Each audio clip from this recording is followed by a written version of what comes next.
This meeting is being recorded. Okay, so welcome, fratres and friends, to our January 2022 meeting of the Metropolitan Study Group of the SRIA. And yeah, welcome to everybody. It looks like, how many do we have at the moment? Currently 52 people on our call participating. So thank you very much for being here. I'm very excited today to hand over our meeting to Ian. Are you there, Ian? I just want to double check. If you could say hi. I'm just going to switch the view to speaker view. So when you start speaking, you should appear on the screen. I just want to make sure this is possible. So what I'd like to do, everybody, before we begin formally, is to just to check that I'm connected to the people gathered in London at the Atlantis bookstore. Could you say hi, please? Hello. Oh, hello. There's a party going on. Ah, there we are. Hello, everybody. That's some familiar faces. It's great to see you all. Oh, there we are. That's lovely. Yes, and welcome. Coming to Atlantis bookshops, it's just not all listeners. Yes. Anyway. Oh, no, there's some more people raising glasses. Okay. Very good. That looks like fun. Yeah. So, yeah, excuse me just one second. I'm just we're waiting for a few stragglers possibly here. So, yeah, today, as in the case of each of these meetings, I'd like to really formally start our proceedings with a prayer. So what I'm going to do is I'm going to mute everybody on the call, and then our speaker can unmute himself at the appropriate time. So just one second, please. Okay, everybody, if you could please follow my lead, I'd like you to very gently take your right hand, extend the fingers but not tense, lightly and softly place this on your upper chest. Do the same with the other hand. Just rest it very gently on top of this one. Like you have a soft feeling in your hands and you transfer that soft, warm feeling to your own inner chest. And just keep that focus. And every time you breathe out, allow your shoulders to drop and let your chest relax deeply on the inside as I offer this gentle prayer. In the name of Almighty God, bless our meeting today. May our thoughts be inspired by the highest. Guide our conversations wisely. And may we all learn from each other in humble service. In the name of everything good and the holy name of Christ, world without end. Amen. Thank you, everybody. So, Ian, if you could make yourself known, sir, please, and I would like to hand over to you for our presentation today. If you could speak up, you'd need to unmute yourself, Ian. Okay, I'm unmuted now. Thank you so much. I'm going to pin you just one second, if you excuse the terrible expression. Okay. Where are we? Just want to make sure that I'm doing this correctly before we begin. Okay, thank you very much, Ian. It's a pleasure to meet you, and I look forward very much to your talk today. All yours, sir. Thank you so much. Let me get set up here really quick.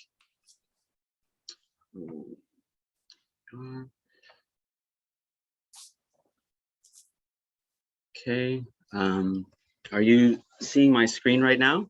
I need to give you permission to share the screen. Thank you for the reminder. You should be able to now, Ian. Go ahead. Okay.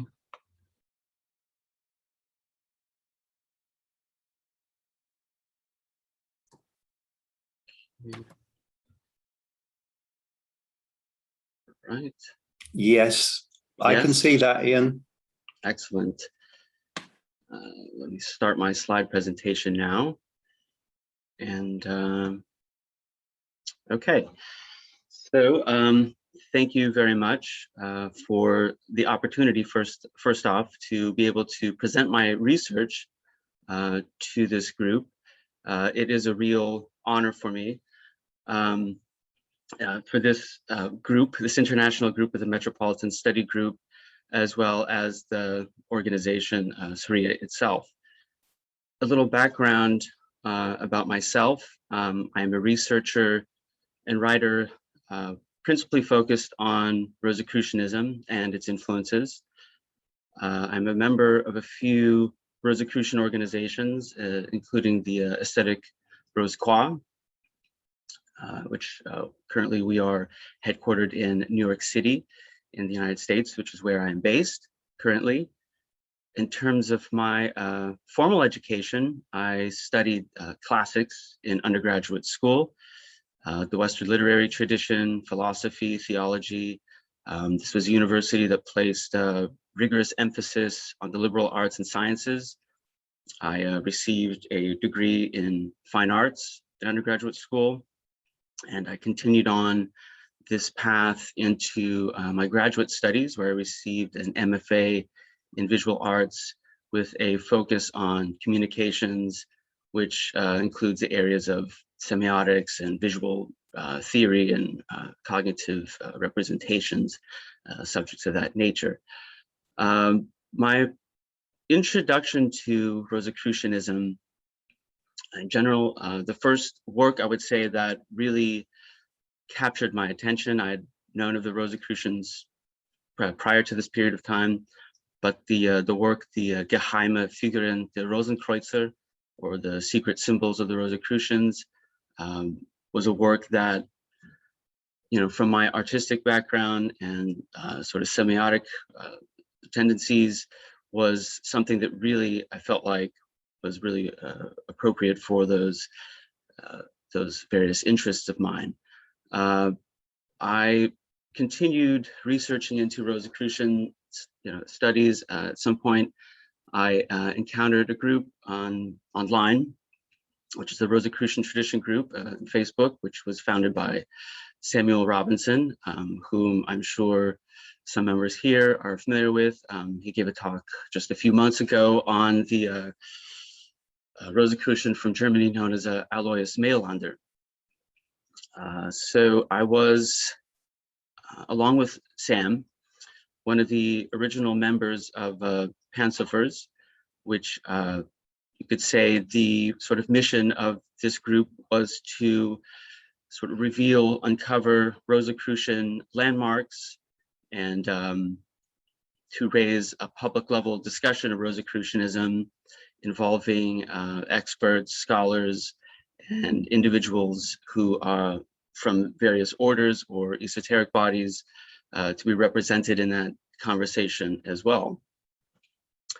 So my topic here, the Order of the Gold and Rose Cross, my interest in the order began with me encountering or coming across the book by Dr. Bernhard Bayer, which was his Das Lehrsystem, der Gold und Rosenkreuzer, or the learning system of the Gold and Rosy Cross.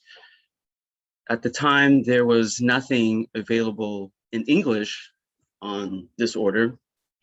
I had spent some time in Austria and Germany during my formative study years, so I decided to take a crack at translating the work myself. This process took a few years. At one point, I enlisted the help of some who were more fluent in the language than myself, and to really verify my findings.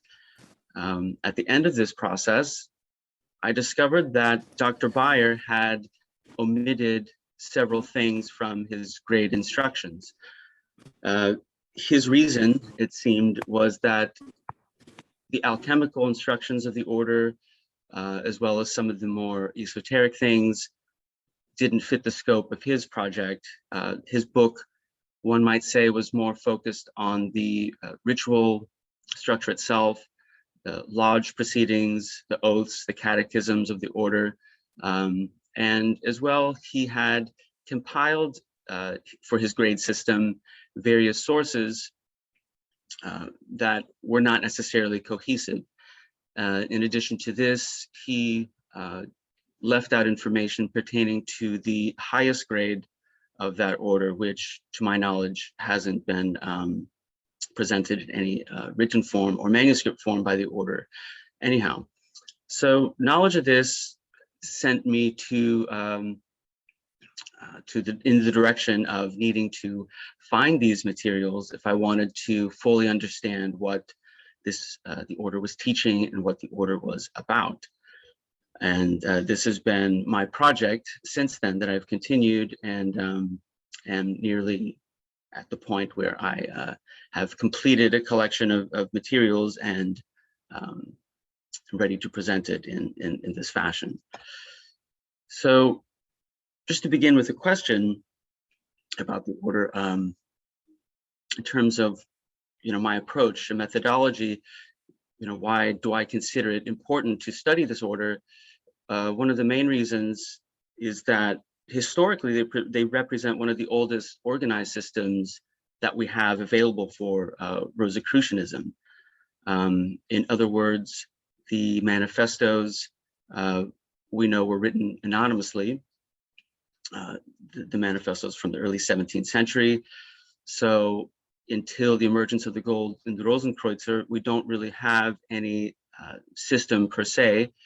At best, the early Rosicrucians were a loosely organized group of individuals who shared an enthusiasm, and the evidence of their existence is really through literature. Many modern orders, such as the Hermetic Order of the Golden Dawn, or SRIA here itself, as well as other individuals after, would say in the wake, the centuries following the Gold and Rosenkreuzer, such as Mailander, who I mentioned earlier. Samuel Robinson was involved with, is involved with research on currently. Other individuals such as the German, and he was a member of the Theosophical Society, Karl Kiesewetter, for a period of time. He himself claimed that his great-grandfather was the last imperator of the order. So in terms of a modern perception of Rosicrucianism, in terms of lineage, whether we're talking about direct lineage or even just an intellectual lineage, the Gold and Rosenkreuzer becomes a sort of focus for tracing back this history to historic Rosicrucianism. Another reason why I propose the order is relevant in studying is because what we might call their landmarks align with that are presented within the manifestos themselves. So if we were to distill, for example, the teachings of the manifestos, what are presented in the Chemical Wedding of Christian Rosenkreuz or the Fama Fraternitatis, we would perhaps come with what we might call it trinosophia of Kabbalah or Kabbalah and alchemy and magic. Kabbalah we can extract from within the story of Frater CR in his tomb in the Fama. There are listings of members who are described as Kabbalists.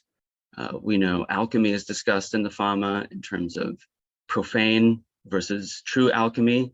The profane alchemy belonging to those who are, might say, focused on the material world, and magic as well discussed in the journey of Frater CR, his journey through the East, through North Africa, and his encountering of various individuals and their impure magic, and how returning his wish, or the narrative of the Fama, his wish is to be able to share such teachings with others in his homeland.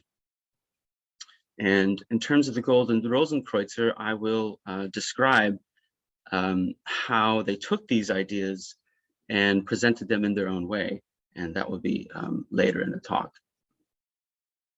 In addition to the history and in terms of the practice itself, there is a practical value that I would like to emphasize here, that this is really my impetus to learning more about the order, was in addition to the history, to really find and to uncover something that could be applicable to my own practice, my own life, and to my own understanding of self-development, of initiation, my personal work. I think it's important to know that the members of the Gold and Rosenkreuzer, although they had degrees from the junioris all the way to the 9th grade of the Magus, or the Magi, that a lot of the work that took place was an individual work. They were conducting experiments in their own alchemical laboratories. These were not experiments, of course, being conducted in a lodge. So the idea of personal work, I think, becomes an important part of this project. So getting into some background on the order itself, before I get to its teachings and practices. It's common knowledge that the Rose Cross, as a name, the Rosicrucians, is well established through the manifestos and several other writers throughout the last 3 centuries. Less commonly known is the identification with a gold cross.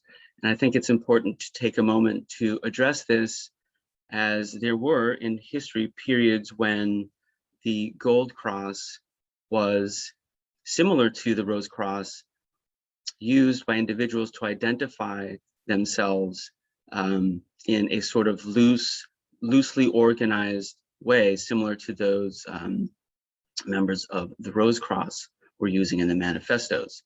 One of the earliest examples would be Henricus Madetanus's Aureum Saeculum Redivivum, or the Golden Age Restored, where he refers to himself as a Frater Aurea Crucis, or a brother of the Gold Cross. It may seem on its own somewhat insubstantial. However, if we look on down the timeline into the mid-17th century, in Venice, there are individuals such as Federico Gualdi in his Cavalieri de Aurea Croce, or the Knights of Gold Cross. And in Naples, later in the 17th century, a Fratelli de Aurea Croce, ovvero del Aurea Rosé, or the the Brotherhood of the Gold Cross, or the True Gold Rose.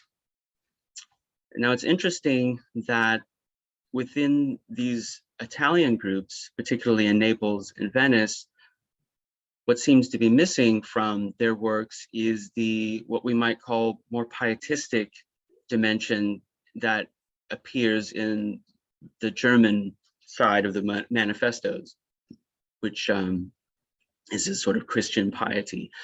Their emphasis in Italy seems to be more focused on alchemy.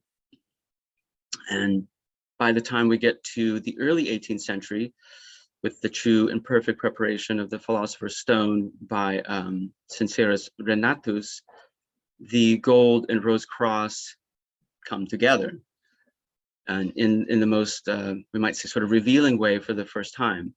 And this, is quite interesting, and in that, in his work, and one of the rules for his order, for example, he stipulates that for members to identify themselves in public, that members of the Gold Cross are asked to identify themselves with a red cross, and members of the Rose Cross to wear a green cross in public.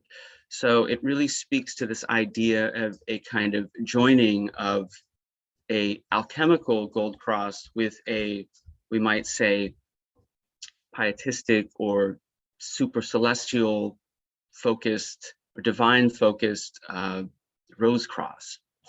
And we'll see in the work of the Gold and Rose Cross how these these were not necessarily seen as incompatible. These were joined together and fused in a really interesting way. Move into the 18th century.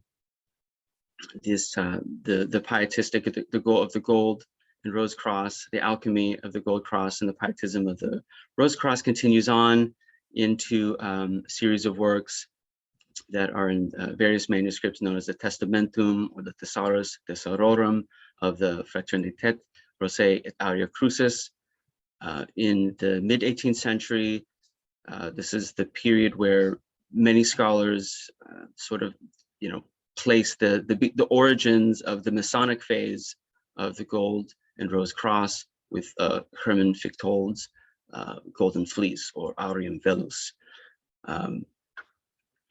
The Golden Fleece is a alchemical legend which many writers since the Renaissance and even beyond, before that, discussed alchemy in the context of the story of Jason and the Argonauts. One of the legends that was carried along with this idea was that the Golden Fleece was some type of parchment that alchemical secrets were written upon. This idea of the Golden Fleece is carried on into a order that was identified in Prague by the Hungarian historian Ludwig Abafi Eigner, which this order in 1761 was a group that existed in Prague and contained one of the earliest grade forms, a system of grades that we might identify as, recognize as being a sort of prototype to the grades that we understand and know today. Moving from that period, in 1763, we have a table of grades which sort of identify the distilled version of the 9 grades of the Gold and Rosenkreuzer. We have another example from 1777, which we might call the sort of heyday of the Gold and Rosenkreuzer. This was a period where they had undertaken reformation of the order. And here I can give a brief explanation of how they perceived their grade structure in relationship to the Masonic grades themselves. So I think it's relevant to point out that for the Gold and Rosenkreuzer, perhaps somewhat differently than other what we might call high grade systems, that they really saw their order as a Rosicrucian order. So it was connected to German Masonic lodges. They created circles of Gold and Rosenkreuzer circles amongst members who were participating in various lodges. These were regular recognized lodges of the German system. And they recruited members from lodges as well into what they would call their inner order. So in many ways, they saw Freemasonry as a preliminary sort of vetting process, as well as we might say a kind of vehicle, in my understanding, for their teachings of Rosicrucian and alchemical nature. In 1780, for a brief period of time, there was a lodge of the Theoretical Brother of Solomonic Wisdom, and this lodge existed for a period of time. I think it was about a decade or so, until the rituals of this lodge were published in an expose. This lodge was used to sort of recruit members from the Masonic lodges, in their own words, to recruit the best from the nursery of Freemasonry, and to introduce them to the teachings of the Gold and Rosenkreuzer, prepare them with rituals, and really try to entice them into the order itself. The order continued onward until its official cessation, which I believe was in 1786. Continued actually a few circles, continued onward beyond that until the late 18th century. Particularly in Russia, I think there were some lodges that were independent, or circles rather, that continued onward. But by the early 19th century, the order had shut its doors. A story by Karl Kiesewetter was that his great-grandfather, who went by the name of Hausen, who was initiated by Tobias Schultz from Amsterdam in the 18th century, that he witnessed the burning of their library and had preserved some manuscripts for his own personal collection, and these manuscripts ended up in Kiesewetter's own hands. So by the turn of the 19th century, the order was basically a part of history. Now, in terms of what they taught and studied within its system, reflecting back on the what we're calling landmarks of the Rosicrucian manifestos, which are Kabbalah, alchemy, and magic. In terms of the Gold and Rosenkreuzer, these, we could say, appear in the form, rather than Kabbalah, I would like to present it in terms of Pietism and theosophy. And I will explain why in a moment, how, what their own unique sort of approach to Kabbalah was. The alchemy of the manifestos is expressed as alchemy still within the Gold and Rosenkreuzer. And in terms of magic, I would like to propose Theurgy, which is to use not only a, not necessarily to make any distinction between the practices of Theurgy or magic, but more to express the terms of magic in the sense of how they considered it and used it. It was divine magic. It was related to purification of the soul. It was not necessarily thought of in terms of, you know, using one's personal will to accomplish certain aims or anything of that matter, much in the same way that the manifestos had denounced profane practices of alchemy.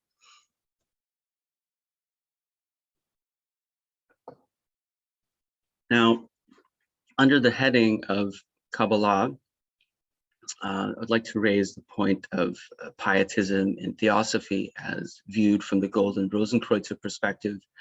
Perhaps the best place to start is with Paracelsus. We could easily, extend this earlier to other individuals, such as Marsilio Ficino, or even Plato and Aristotle for that matter.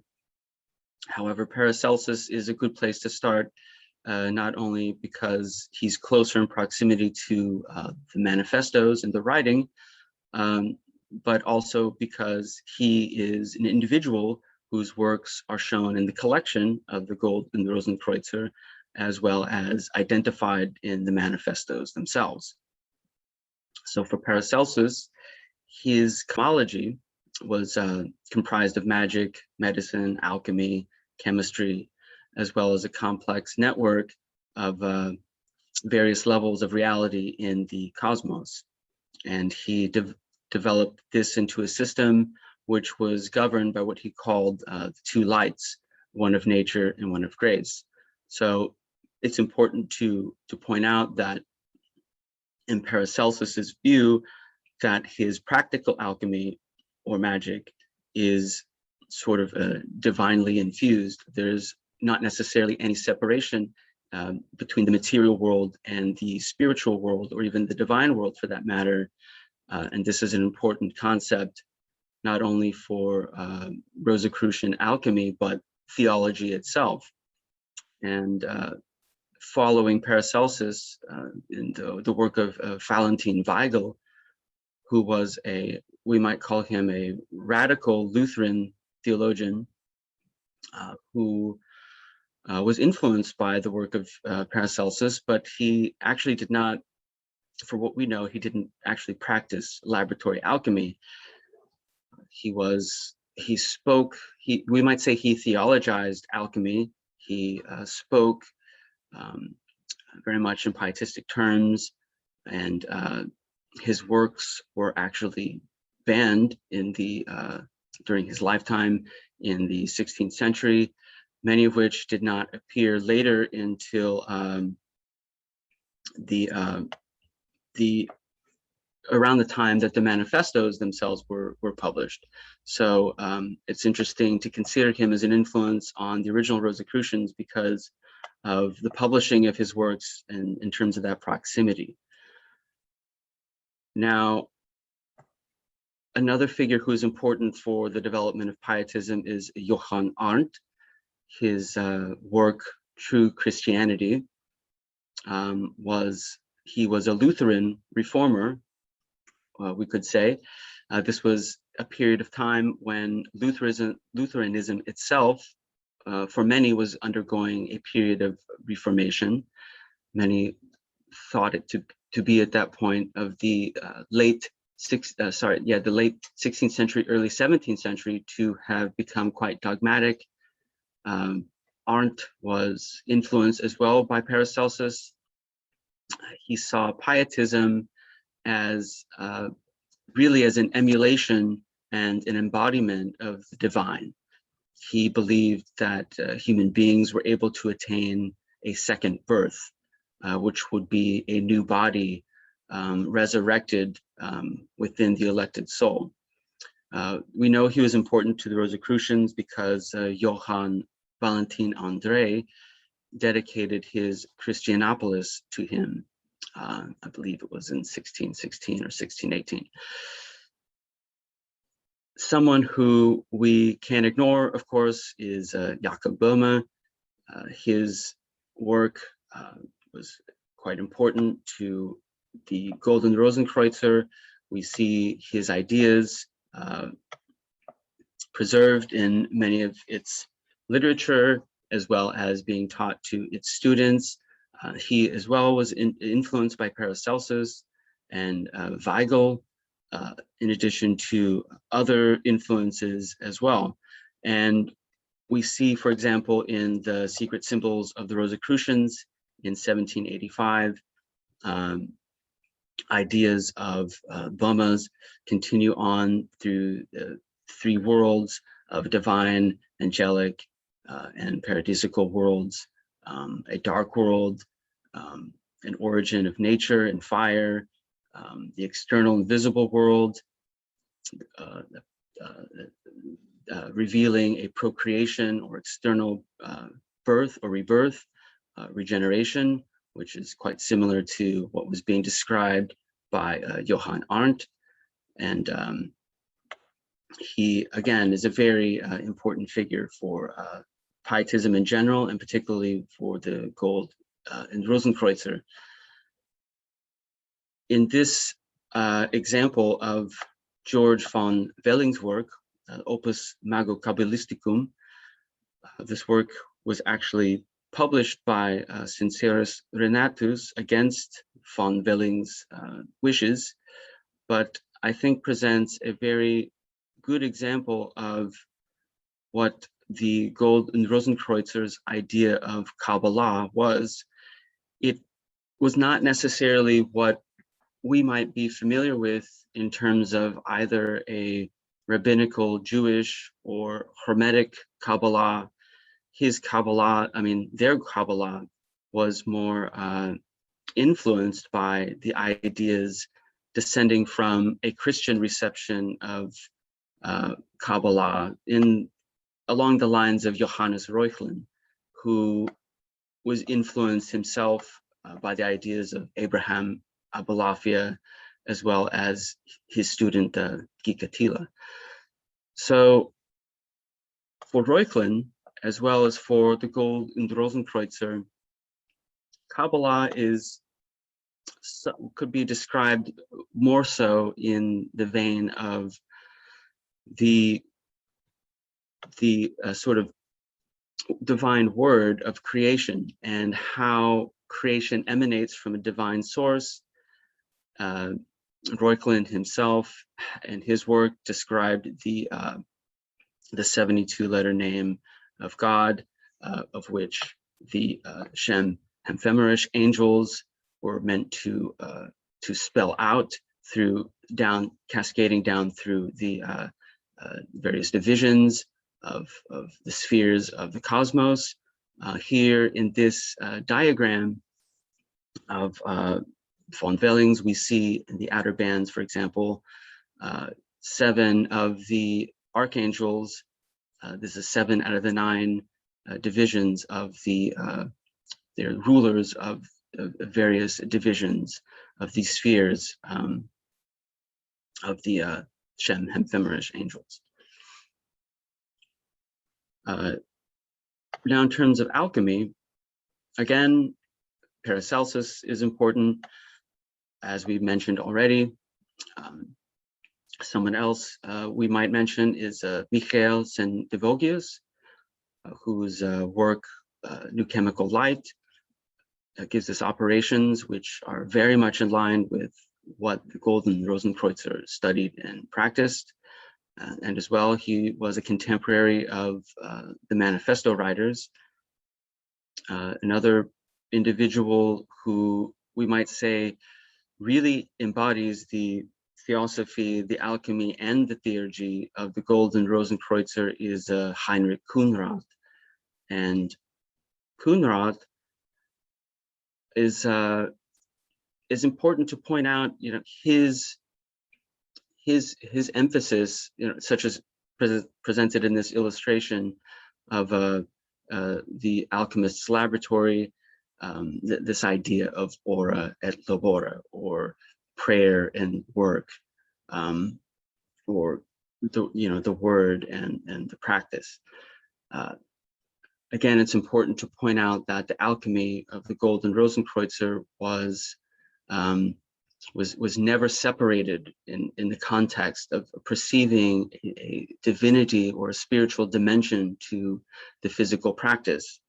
But it's important to re-emphasize that this was a practical laboratory system. So members after the, I believe into the 3rd grade, would be, after learning years of theory and study lodges and understanding the sort of theoretical parts of the alchemical labor and work, would be handed simple laboratory experiments that they would begin to practice in their own laboratories.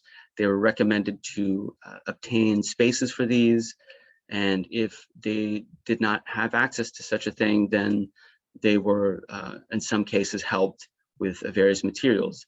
So if we wanted to sort of grossly summarize the alchemy of the order, which is not really an easy thing to do because alchemy has so many permutations and comprises so many things, but in the context of the order itself, a couple of images from Anton Joseph Kirchweger's Golden Chain of Homer, or the Aurea Catena Homeri, illustrates the progression through various kingdoms, and some of the grades within the Gold and Rosenkreuzer passes through these kingdoms of the vegetable, the mineral, the animal, and the astral, or what we might call the celestial. And through these kingdoms, they would practice various forms of alchemy, spagyrics in the vegetable, as well as mineral alchemy, metallic alchemy in the later grades, and they would extract various tinctures. They would produce menstruums, which were used to universal menstruums that were used to extract the mercury or the spirit from the mineral substances or the plant matter. And these kingdoms, they really come from a this is an idea that goes back to the teachings of Aristotle, and was preserved in the context in the Latin-speaking world in medieval alchemy. So in the, let's say, the 8th and 9th century of the Common Era, sources such as the Arabic alchemist Jabir ibn Hayyan was influenced by the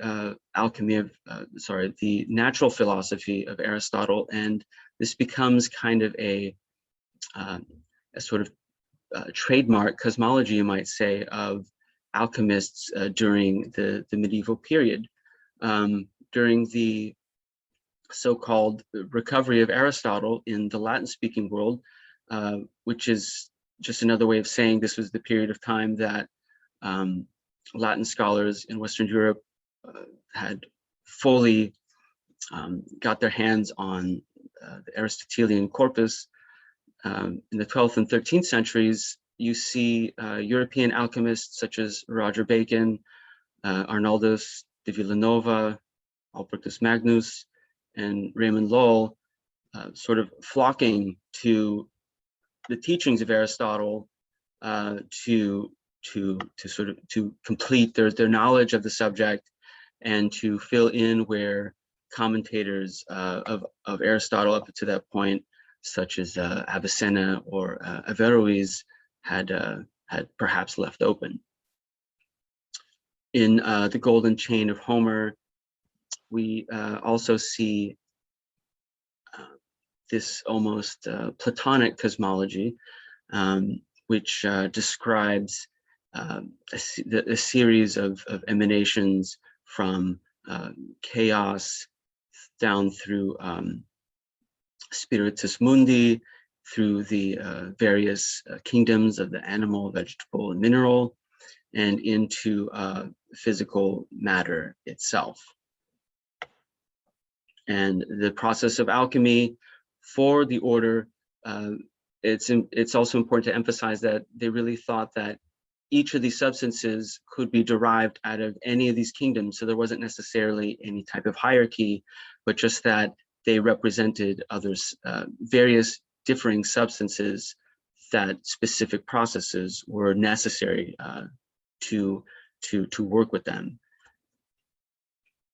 And now, in terms of magic,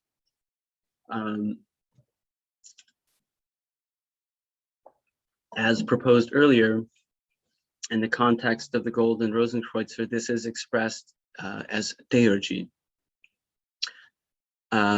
In the possession of the manuscripts that were belonged to Karl Kiesewetter in the late 19th century from his great-grandfather, we see evidence of what the order practiced in its higher or highest grade of the Magus. We find examples such as the Arbitel, the Magia Veterum, and the Magia Divina. Both of these works involve ritual processes of invoking, in the case of the Arbitel, the Olympic spirits, planetary intelligences. These roughly correspond to the seven of the Olympic Greek gods. In the Magia Divina, we have various processes and rituals that appear in that work. And there is, within this work, a ritual practice for which the word Theurgy might, very appropriately be used, which is the practice of telestike, or the drawing down of spirits into statues. This is the process that is described in Hermetic works, particularly the Latin Asclepius, also, which was originally known as the Logos Teleos. Theurgy means God working, or a divine working. So it's important to emphasize that it suggests that this is not the operator's will necessarily, but this is the will of divinity or a sense of grace that's offering this to the individual, and it also details a sort of process of purifying one's soul. Now, in terms of how the alchemy culminated for the Gold and Rosenkreuzer, in the Magia Divina, we have a device, which is the Urim and Tumim, which is an object that derives out of biblical literature.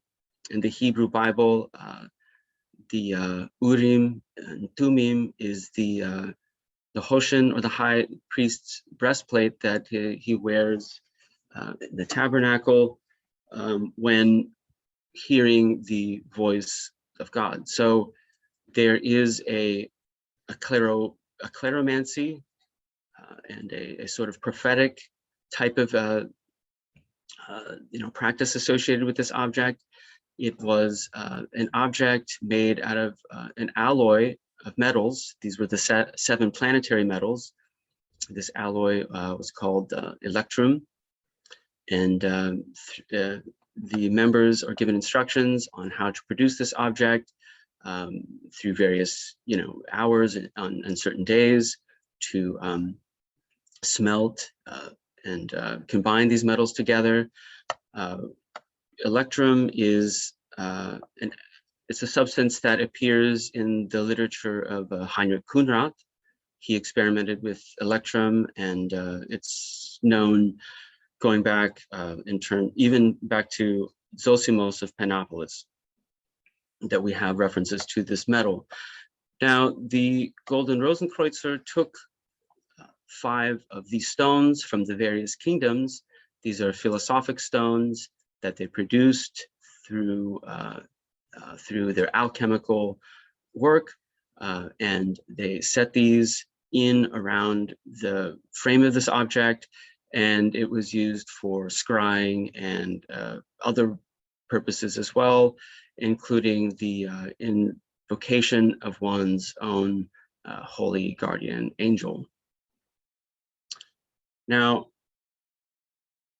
again, in terms of Theurgy, I just wanted to refer to a text that was recently published by, I think this is last month, by SRIA in the Solstice pamphlet, a work that was written by, this was a director of the Gold and Rosenkreuzer. He was a high director of circles within the organization, called this was Bernard Joseph Schleiss von Lowenfeld, and his text, The Highest Symbolic Degree of True Magic, a manuscript left behind by a sage to his son.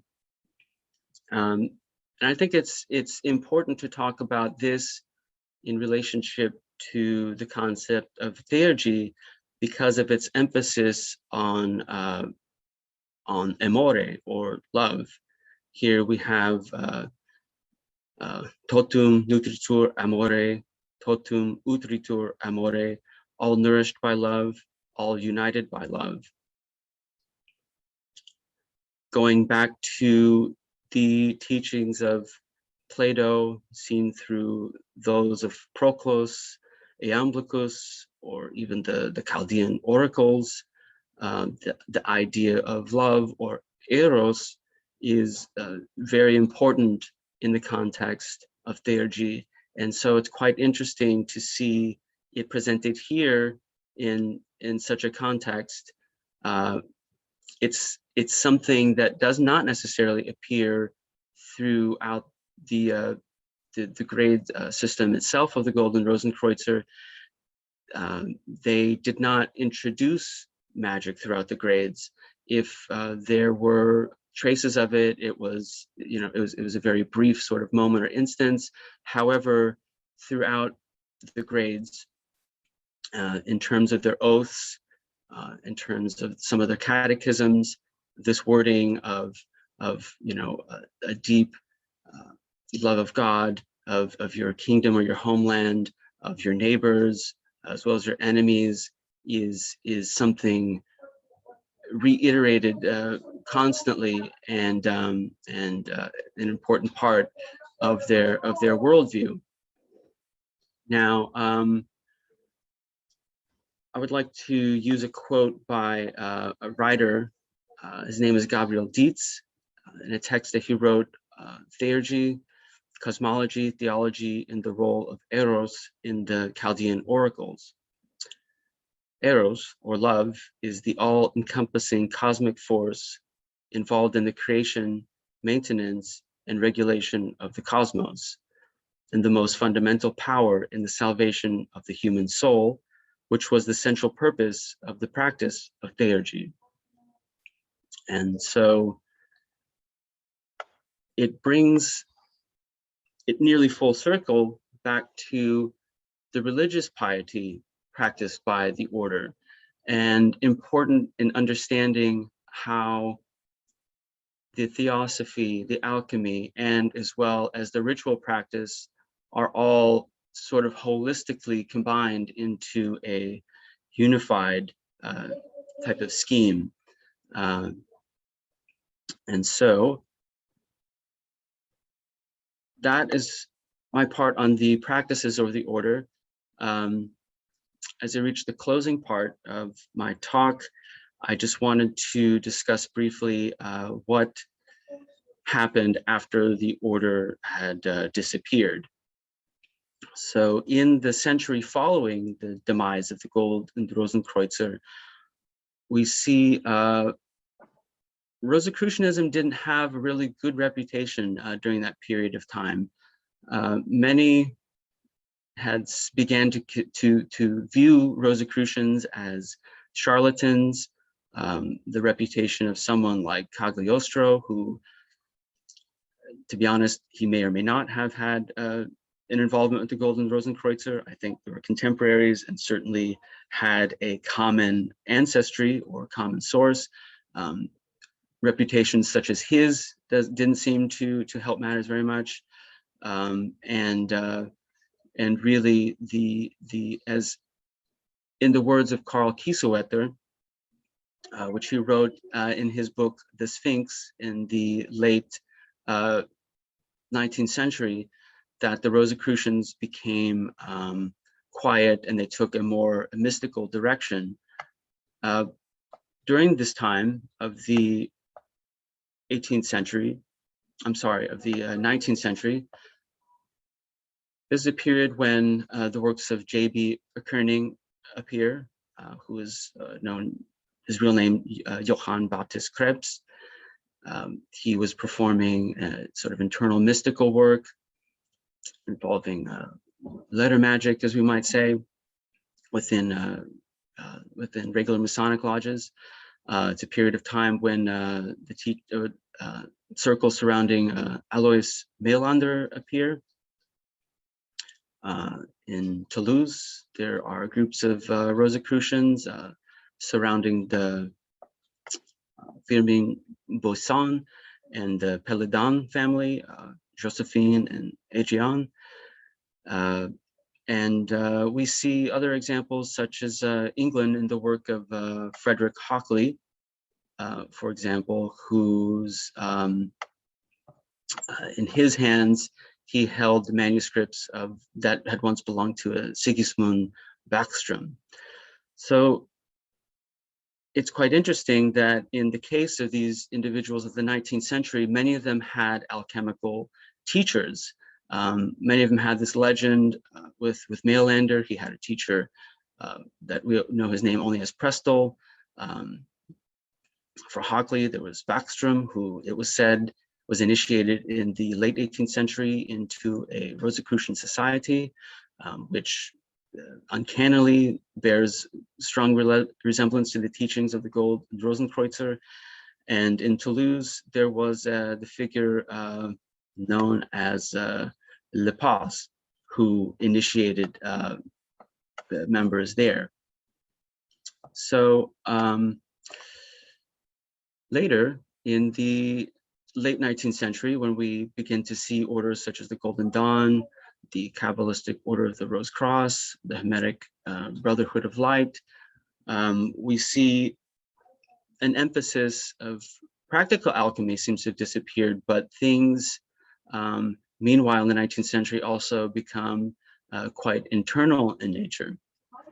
So it's an interesting and exciting moment now, because I think with the this technology that we have, many written sources are becoming digitized, and so people are getting access to such materials which have been somewhat forgotten during the 18th and 19th centuries, as well as networks sort of forming around such as this group and this organization. And hopefully we will see more of this type of study come to light within in the short-term time. So that concludes my talk. And again, I'd really like to thank everyone for showing up, and would like to thank SRIA for the honor of being able to present my research. And I am open now for any questions that anyone might have, and I'll try to answer them to the best of my ability. Thank you. Thank you very much indeed, Ian, for an absolutely amazing talk. I thoroughly enjoyed that, and I'm really looking forward to our questions. So I would ask any fratres and friends who wish to comment or ask questions of Ian, please raise your hands in the appropriate manner using the reactions button or button on the tab at the bottom of the screen, on the Zoom screen, please. And be patient with me, and I will pass you over to Ian one by one. First of all, we have Alex Rafaela at the Atlantis bookstore in London. Over to you, sir. Hi. Ask them to get rid of the thingy. Hi, it's Alexis here, who's a member of Metropolitan College. I'm here from the heart of the study group in Atlantis bookshop, where we're not necessarily broadcasting from, but I guess it's the place of our physical meeting. That was a fantastic paper. I thoroughly enjoyed it. I have 3 questions related to the slides that you presented and your paper. The first is, which I found very interesting, the transition to the unity between the reference to gold cross and rose cross.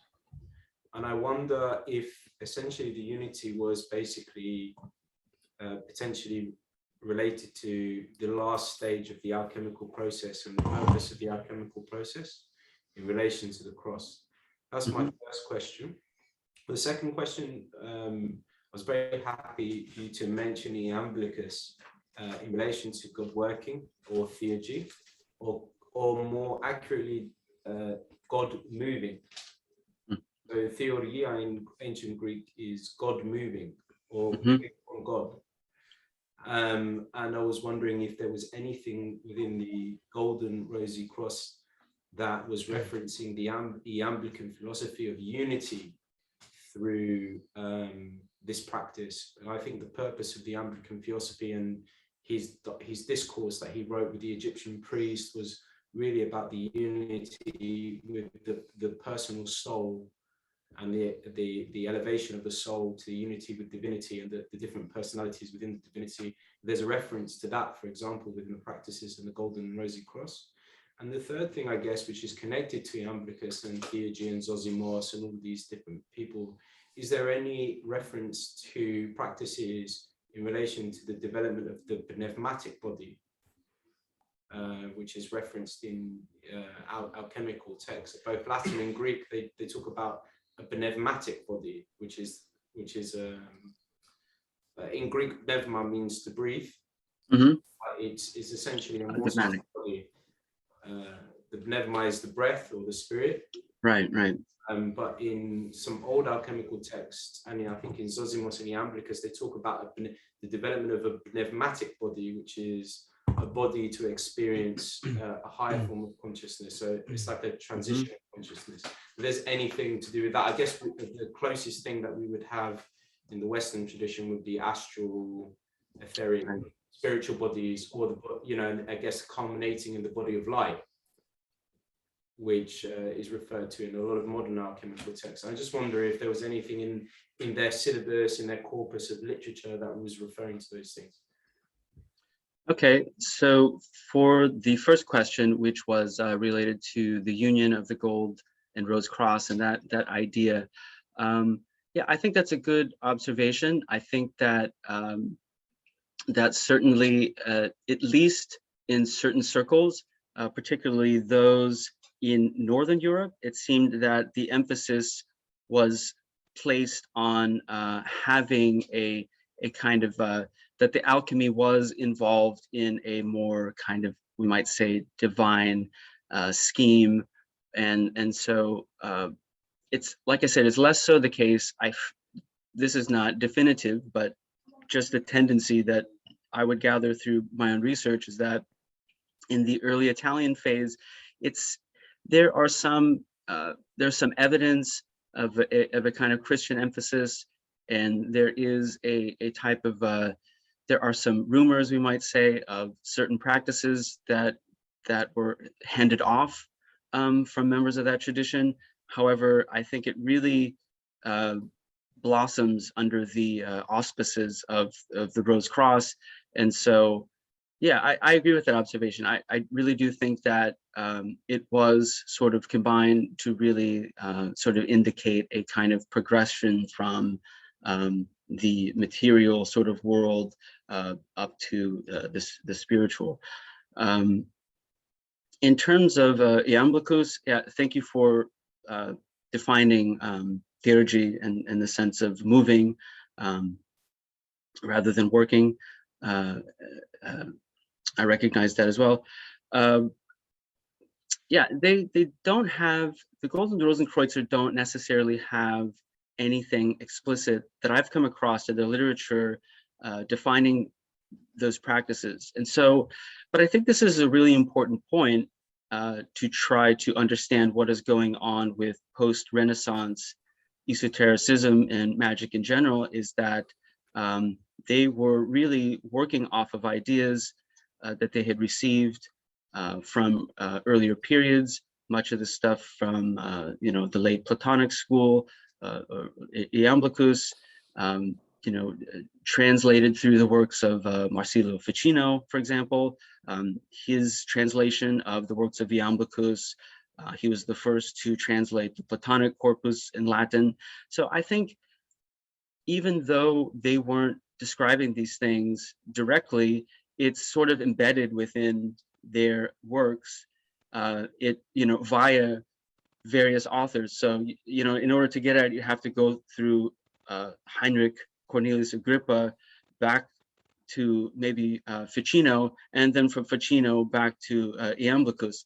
But I still think that, you can recognize the pattern that is there, and you can recognize the points that is there, the ontology is there, and the cosmology is there. So it's important, I think, really to, one might say, in order to really get at what they were doing, you do have to go back a little bit and understand what the predecessors of the Renaissance were going on about. And in terms of the last question, I wasn't sure exactly what the term that you had used about the body. It wasn't the pneumatic body, but maybe I didn't catch that exact terminology. So it is a pneumatic, but essentially in Greek, okay, yeah, the okay, body of breath, the body of spirit. right. Essentially, maybe a lesser form we would call in the Western mystery tradition the astral body, and then we have the other bodies. Sometimes they're referred to as 4 or 5. And in certain alchemical schools, they're very explicit that part of the development that's a link to the theurgy and the alchemy is the development of these subtler forms of consciousness. Mm-hmm. or vehicles. Vehicle is another term that's used in modern context. I just wonder if there's anything in the corpus of the literature itself which indicates that that was one of the core focuses of the group in relation to to their practices. Again, to get at that, I think one has to look at their influences. Certainly in the work of Jacob Boehme or Paracelsus, we have ideas related to that. This idea of a rebirth or a sort of resurrection is the terminology that Paracelsus would use, it's my impression is that in the higher stages of the teachings of the Gold and Rosenkreuzer, they were less didactic in terms of what they were prescribing or instructing people to do. It really seemed to me that they sort of left, they would hand materials to people, they would read these, they would understand them.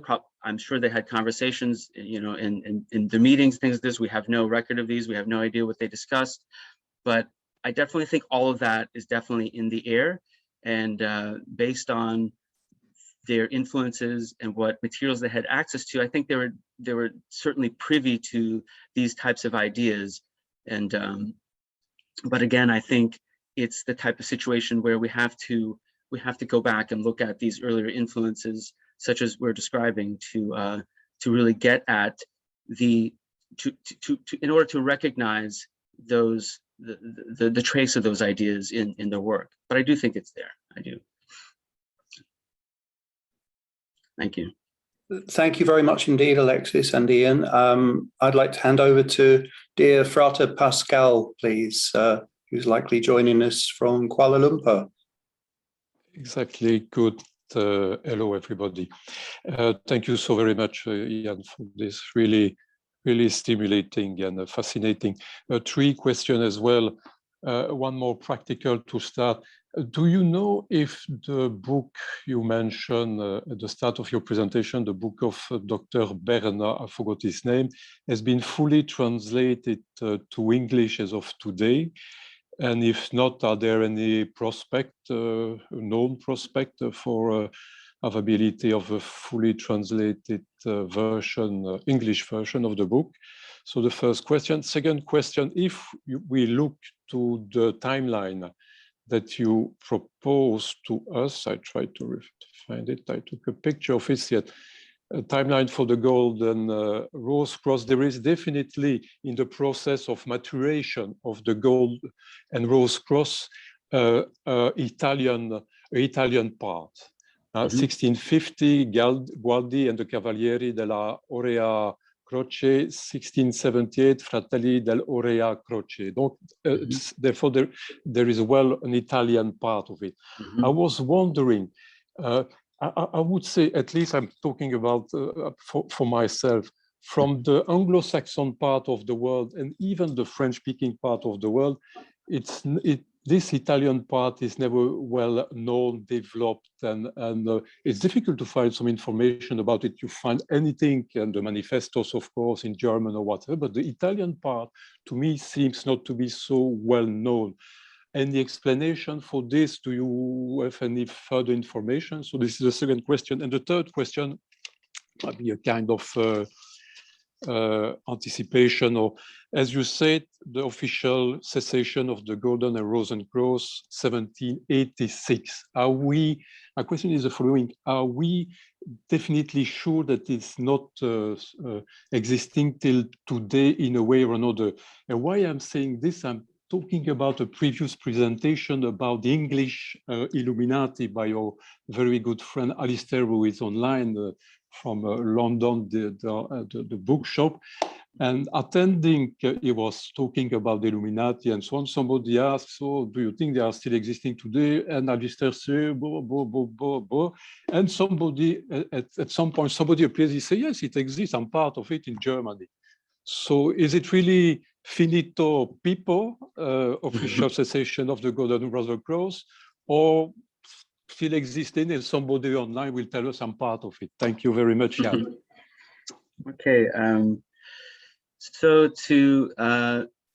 so the first part of your question again, or the first question was, I'm sorry, what was it related to again? It was the Is it the full traduction in English of the book of right. Dr. Byrne or something? Is it available? I know it was about to be translated. You translated a part of it, or a few Yes. chapters or so on, but the full book, is it already available in English or still pending?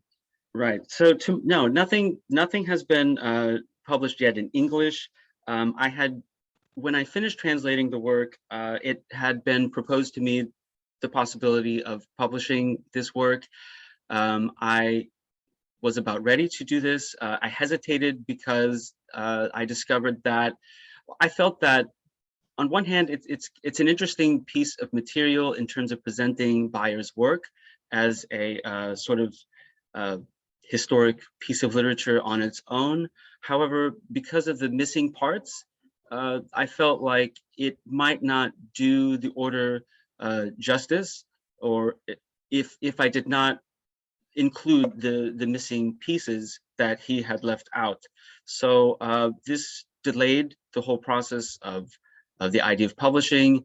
And as I, had to recover things, and I discovered that some of his rituals are not sequential; they don't belong necessarily to the same time period. So there are some complications with that. As it stands, it could be published in its own context with an explanation of these things. That's very much no problem. But where I am currently at in the present is, my wish would really be to finish completing all of these various sources that he left out, to really present the whole picture as it should. And in terms of the Italian side of the Gold Cross, yes, it's not, I think only in the last decade or so, we might recognize, we might start seeing researchers publishing some ideas about this. There are a few Italian scholars who I have referred to in my own research, and who have pointed out, such as this manuscript that appears in the National Library in Naples, as well as archives in the Uffizi, have through there are records of the trials of Federico Gualdi, and where this mention of the Gold Cross appears. And these documents there's, to my knowledge, a very large body of material relating to this discussion. And there are a few other pieces of information which I did not mention that as well connect back to this idea of the Gold Cross in the context of Heinricus Matatanus and his Golden Age Restored work. So it's not nearly as robust of evidence as there is for the Rosicrucians. However, I start to feel a little bit more comfortable organizing these ideas together in a under a sort of a similar umbrella, because there does seem to be a very good consistency. And in addition to that, ideas from Federico Gualdi consistently reappear later in the 18th century. He is mentioned, or actually his protege, who took his name as his own, is mentioned in the work of Fichtold. Fichtold said to have been in communication with this individual. There are other Masonic rites that are Rosicrucian in nature, also mention Gualdi. So it's obvious that the Italian period was significant, and if we are to find someone who's behind that, certainly Gualdi and the Knights of the Gold Cross, as well as the Fratelli di Aurea Croce in Naples, really seem to be an identifiable source for that. And your third question in terms of whether it really, died out or if anyone's still practicing it, there is documentation that there were circles of the order that continued to practice into the early 19th century. So I know that for a fact, when the official cessation was called, it was not as if they could close down every circle in every jurisdiction. This was something that was passed down from the director, Christoph Wollner, in that year. I think some of that had to do with the publication of some of its rituals, and there was some sort of growing political feedback which caused them to do that. As I tried to allude to the fact that several individuals during the 19th century claimed an inheritance or lineage from the order through either relatives or through a teacher of some sort.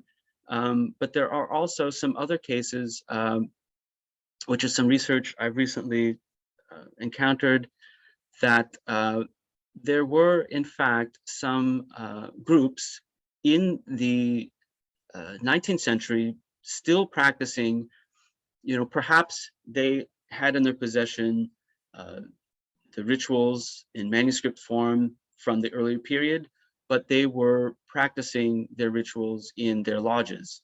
So I suspect, as with many things, sometimes I'm often surprised when the public word is that something is defunct, but then you might come across somebody who still represents that tradition. So I don't know anyone firsthand who I would say has a continuous practice from that, but I would certainly assume that it would be a fact that there are individuals with who legitimately carry that lineage, and as well also are likely even practicing in secret. It would not surprise me at all. Yeah, you're welcome. Thank you. Thank you very much to Pascal and Ian, obviously, as well. And thank you for your patience, Benny. I'd like to hand over to you, please. Thank you very much. Thank you, Ian, for a very, very interesting talk.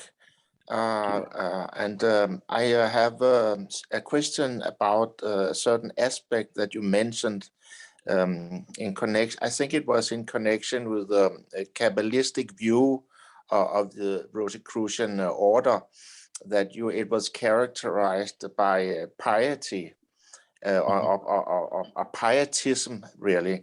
And I wondered if the later pietist movements that you have seen in different Protestant countries, also in the northern Protestant countries like Denmark, for example, where I live, does that have any connection or origin in the early Rosicrucian order? And also, I would like the second question I would like to ask was if you look at these pietist Christians, there were of course also a lot of women involved in this. And my question is was there any generally any known examples of women who was taken in as members of the early Rosicrucian orders? Yeah, good questions.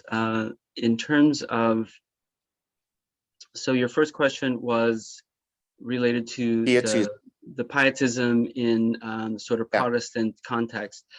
So, I mean, at the outset of Rosicrucianism, we might sort of ask the question, can we characterize Rosicrucianism without addressing, the context within which it emerged, which was a period of religious reformation.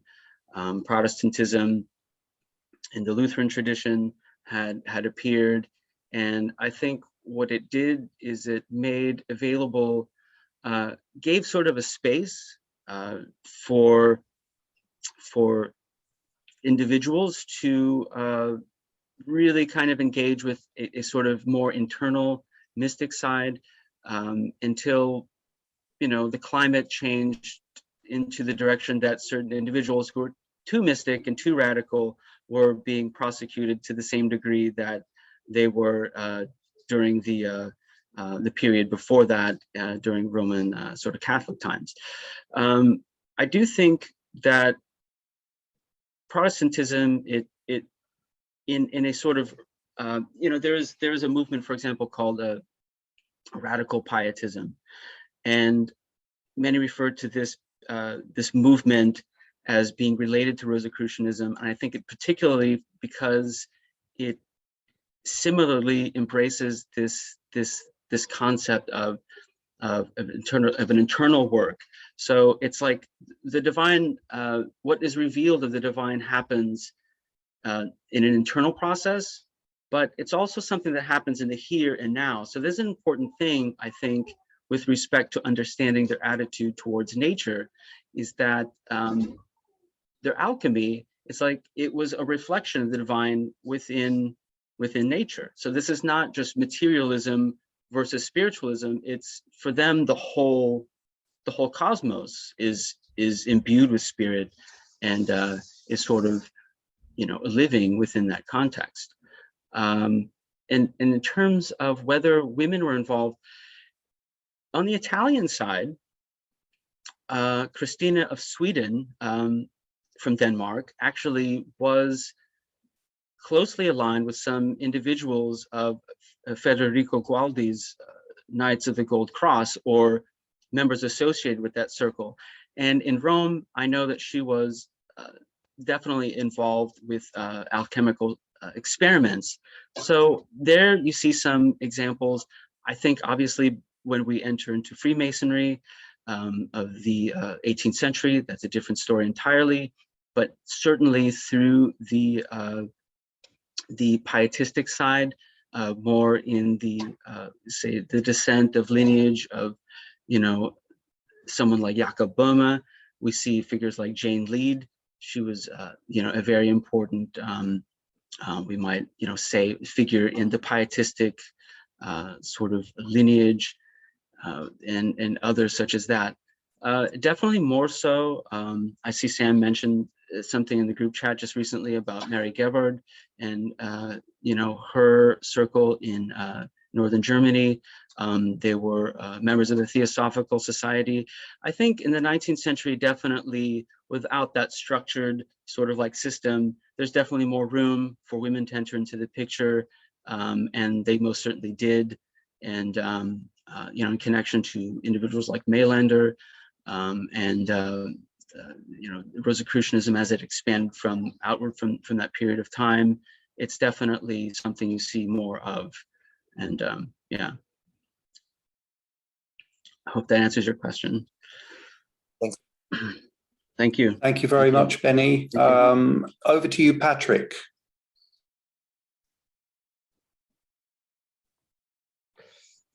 Are you there, Patrick? Yes, yes. You hear me? Yes, hello. Yes, sir. Go Yes, ahead, all okay, yours. Okay, thank you. Thank you for the presentation and nice to be here. I'm Patrick, I'm from Amsterdam, from the Lodge Willem Frederik, and I have studied before long-time Buddhism, and here comes my question. Does anybody know I'm looking for a spiritual path next to it, and not only read and talk about it, but also doing things. I'm doing my own rituals. I read a lot of books also mentioned here in this presentation. Is there any idea of maybe in the Rosicrucian a more practical, kind of form of education to do it? You have your rituals, you can join a lodge, etc. But does have anyone ideas? I come from Amsterdam, I can go to London or whatever. Anyway, about the more practical. So you do the rituals and at the same time you study to it. So does have anyone ideas? Because I want to do it practically and not only different, how do you call it, forms of, I really want to focus on one method and then go for it every day. Mhm. So has Mhm. anybody ideas? Yeah, I mean, in addition to, as you mentioned, like trying to find a group or, you know, a lodge or something like that, this is, I think, something that has been kind of difficult to uncover. I know this is something in my own experience I've had sort of difficulty sort of uncovering. And, you know, as I said, this was one of the reasons why I wanted to research the order to begin with, was to really sort of grasp for myself, you know, the whole process of initiation and development and this whole thing. That having been said, right now, those of us, I mentioned, I'm involved with a group called Pantsifers. We are sort of on the cusp of some materials that are coming out very soon that might answer your question more directly. I've mentioned in this talk a figure, Alois Mailander, a few times. He had a circle to which he gave practical methods to. So these are like things, I mean, we see a lot of evidence of things that take places in Lodge, but we're sort of aware at the same time that, you know, there are a number of people who want to be able to practice things, you know, sort of, you know, in their own, you know, individually, or maybe in their own context. So, I mean, if you stay tuned to some of this work that's coming out soon, I think you might find some things that meet your interest in terms of practical work. We are also working on getting some materials by J.B. Kerning out soon, who is someone else I mentioned briefly in the talk. And I think, you know, even with this work that I'm doing with the Gold and Rosenkreuzer, I, you know, would like to release this material and present it, you know, somehow, or would like to see it, you know, displayed or presented in its own context. But I would also like to take this work and try to present it in a similar fashion, in a way that could be relevant to individual practitioners as well. So, so the short answer is, there aren't, I could give you other recommendations, but I wouldn't necessarily say that, in my opinion, they're directly in the Rosicrucian current that I'm sort of seeing the Gold and Rosenkreuzer as being a part of. So, so I guess that's my answer to you is maybe, you know, keep your eyes and ears open soon. We will be having more material at that soon. Otherwise, you know, there are other places I could recommend for you to look, but you know, they're sort of less recommended, I would say. Okay, thank you, Hein. Thank you, everybody. Thank you. Thank you. Thank you very much, Patrick. And I'd like to hand over again to the friends who are gathered at the Atlantis Bookshop in London. How's that? Am I on? You are. You're on. You're Okay. on. Well, Pascal, thank you for the adverts. That's very good. We noticed that. Ian, I will say again, what a fantastic and interesting conversation. We've had so many side chats here. It's been difficult to follow everything, but really well done. And I hope to get a copy of what you've done. And your research is amazing. And congratulations to you. And you've put together a really good paper. I'm going to start. I've got lots of questions, but I can spread those out to make it more interesting for others. But my observation was that you were saying, as part of your paper, that there were these three sections that the Golden and Rosicrucians were working on: the Kabbalah, alchemy, and magi, or magic. And of course, for those of us who are in the SRIA, we recognize those as the three orders that we have, where the Kabbalah, in that sense, is the structure and the rules by which you learn. And then the second order is the alchemy, which in this sense I'm talking about as the change from the practical in the first grade and the change that you initiate through your own efforts in the second order, where you then go to the third order, which is a purely spiritual one. And I'm going to leave my question there to say, did you recognize that? Are you aware that those, you're nodding. So now tell me about it. It's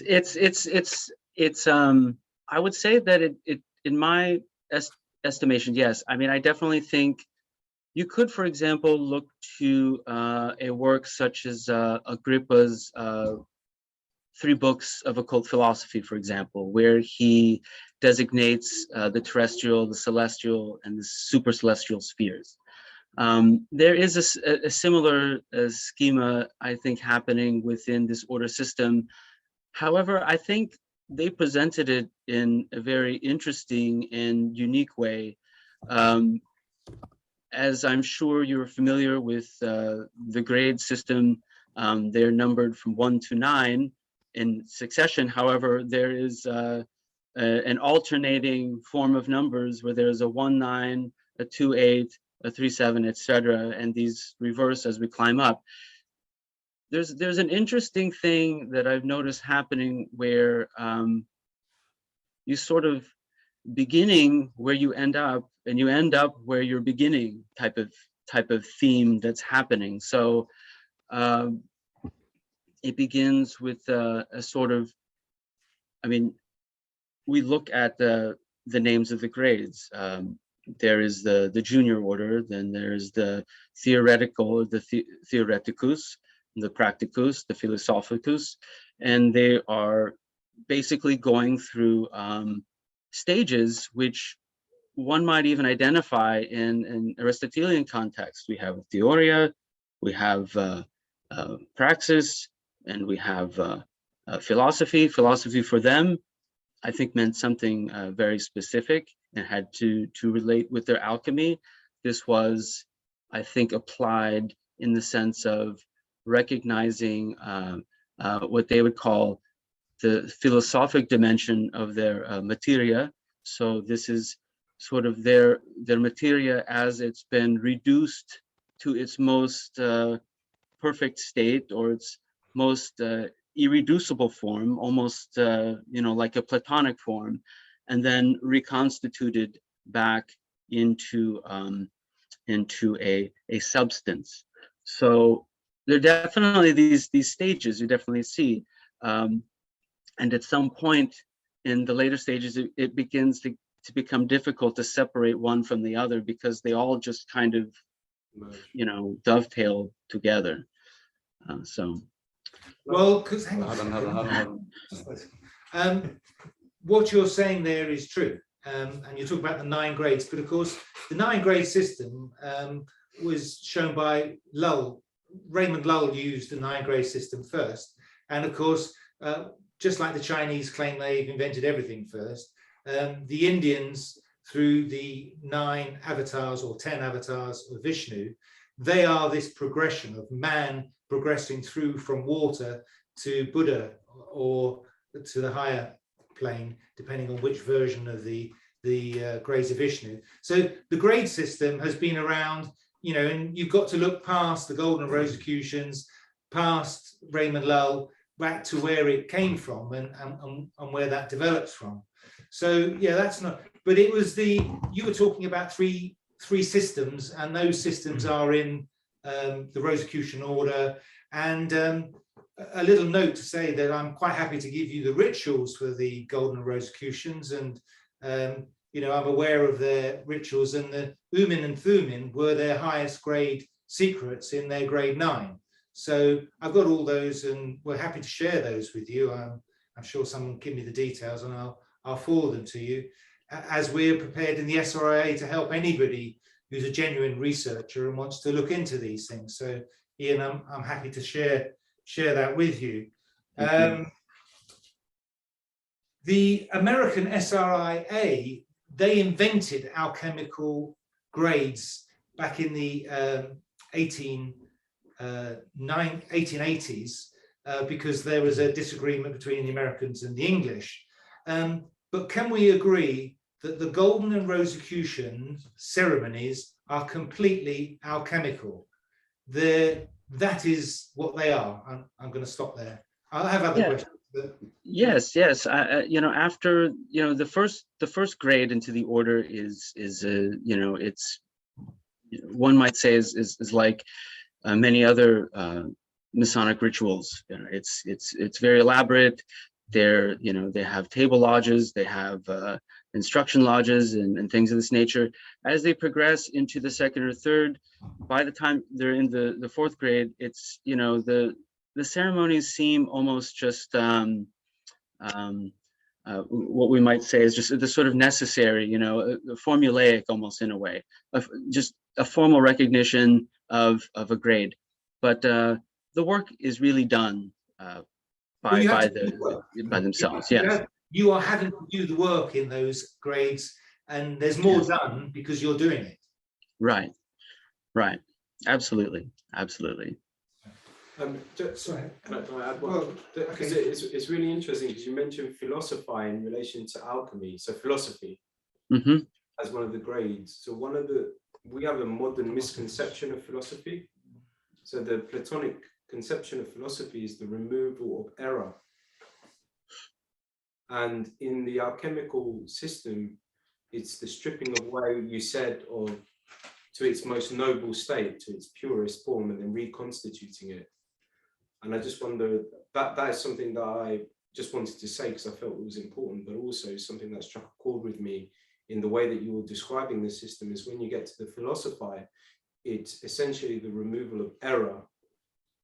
Or in, I think there was a very famous Byzantine, I can't remember what he called it. It was the, I think it was to do with the angelic system, and he wrote a book on it, and it was basically very Buddhist in a sense. So what he was saying is, he was saying what God is not. So again, the removal of error in the sense of the negative form of the process, and it's what it is not rather than what we think it is, so we're projecting. So that what is left is hopefully some aspect of a truth that can be shared amongst some individuals. Yeah, I think that's great, and it's great to have those definitions because they're there. But if you don't have a command of the original idea or the original language, then it kind of gets lost a little bit over the years. It's there, it's certainly there, but you know, you hear philosophic, the term, for example. You know, we might say something that's understood philosophically in the context of certain things in relationship to Renaissance occultism. And you know that it doesn't necessarily mean the same thing as how we, you know, commonly might understand philosophy, which, you know, many at best might think is just, you know, an intellectual sort of practice or something like that.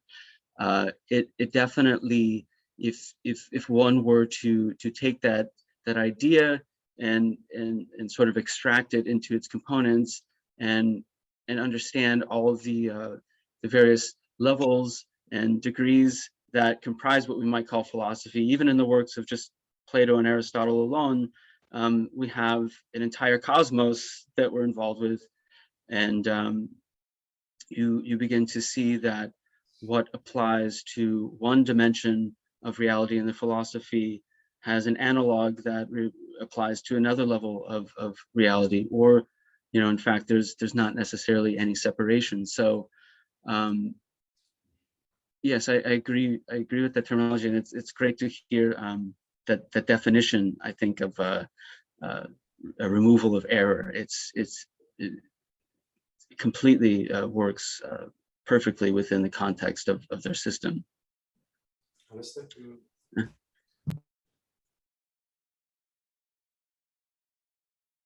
Go ahead, Alex. Yes, Alistair, please. Okay, mic's back on. Sorry. Yeah. Yeah, sorry, and I didn't really have a question. It was more from what Pascal was saying about what was happening. Just to explain from my other research that I've been doing, it's quite clear that Europe was a bit of a mess, and the Greater Germany, it wasn't called Germany quite then, it was the Prussian Empire, was quite involved. And the Gold and Rosenkreuzer were very much a northern Well, they're derived from the Teutonic Knights. I mean, it was Luther that told the Teutonic Knights to take wives and therefore break their vows and destroy the Teutonic Order. And that's really the rise of what came after, which ended up with Frederick the Great creating the system that became eventually 33 degrees. But at the time we're talking about the Gold and Rosicrucians, they were very much Lutheran Protestant, as you said, but the Illuminati were the southern German Bavarians, and they were Catholic. And so you very much had in Germany a Protestant Catholic clash between them. The French didn't care much and accepted both. You know, you can see that lodges in Paris had both Illuminati and Rosicrucian elements in them.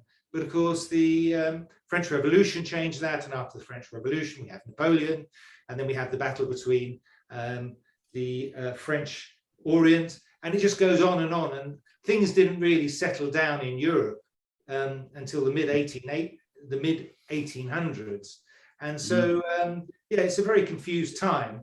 But we're getting feedback from some of my research that a lot of Illuminati, a lot of Rosicrucian organizations carried on as we are now, as study groups, having talks, meeting, but always in small groups and never organized. There are no great grand lodges. And the whole grand lodge idea, as we see in 1717, was the invention of an Englishman. Let's make a grand lodge of 4 lodges. And then after that, the Scots, the Irish, the French, and everybody else clambered to have their own grand lodges. And it created this new thing called a Grand Lodge, whereas for centuries, there hadn't been such a thing. So, yeah, in Germany, it would seem from evidence from Russia, from correspondence that we're coming across only now, that some groups of people certainly believed that they carried on. But of course, in some cases, that's all one needs, isn't it, really? If you believe in something and you don't claim that you are a direct descendant of something, then you're okay to carry on. That's what I was going to say on what Pascal said, and thank you very much for the advert. But there you go. That's what I. Thank you. Thank you. Thank you.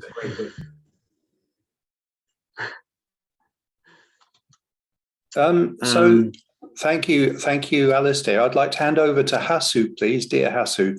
Great to see you. All yours. Thank you very much.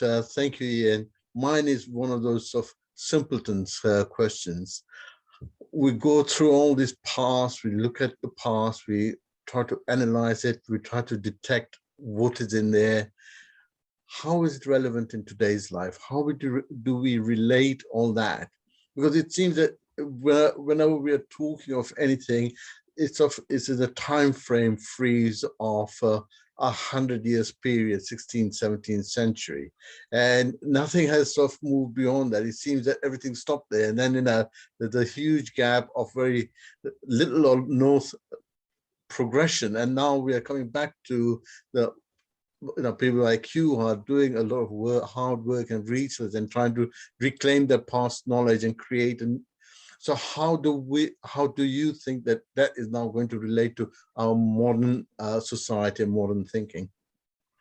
Well, I mean, it's interesting, if we look at the Rosicrucian tradition as, even like any sort of continuation, even as Alistair was saying, referencing what happened during the Napoleonic Wars, World War I, World War II, sort of decimated a lot of communication amongst various Rosicrucian orders, which at the beginning of the 20th century, there was, and even in Germany, starting to spread out with more groups, and much of that was lost to in World War II when the Nazis came in and confiscated materials from various lodges and things like that.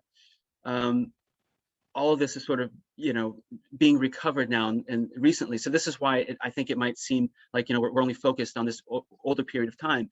I think it's because we are trying to connect the present with some sort of meaningful sense of past, and trying to really look at and uncover what the sort of major components of what living as a Rosicrucian or studying what a Rosicrucian life might be like.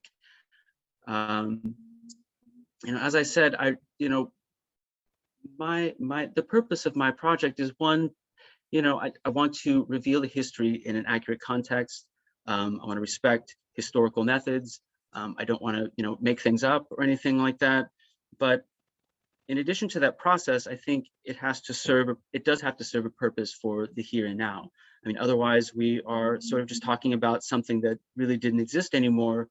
The idea really is to, for me, it's important to bring it into life and bring it to the present. And there are various, I think, levels through which you can approach their ideas and teachings to apply in your life. If you have some sort of personal practice of mysticism or any sort of religious practice of some sorts, I think there are, within the grade system, for example, there are sort of, I might say, guidelines loosely of how to develop, oneself, beginning with certain ideas, incorporating these internally, living these out in life outwardly. So it really becomes, on one hand, about recognizing a certain structure of the cosmos, developing certain virtues, and really acting out these virtues in life, and really building a kind of sympathetic relationship with the idea of divinity in the here and now. And I think this is something that's important to reiterate and emphasize, is that in my research, what makes the Rosicrucian perspective perhaps different than other streams is really this idea of the embodiment of spirituality in the here and now. You could say it's allegorized in their alchemy by deriving, perfecting the materia, and and then reconstituting it.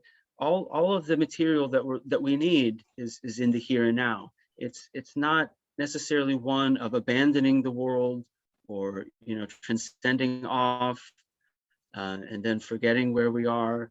It really comes to be about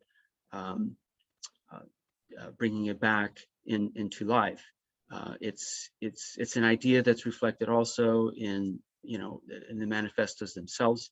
The idea of reformation. Several individuals of the original Rosicrucian Society were involved with.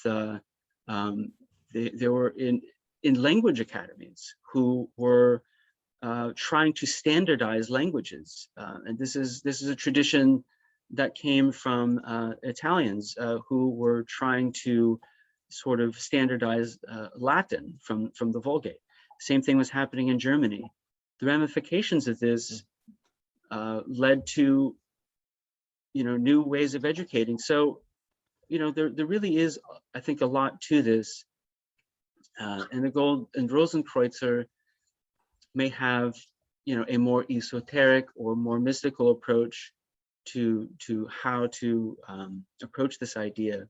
But I think in general the same idea applies, whether we're doing alchemy or magic, or we're doing divine magic, or we're doing internal alchemy versus practical alchemy. There's this general idea progressing from our sort of native state into a sort of a state of purification and self-perfection, and then going back out in the world and trying to do something with this that's meaningful.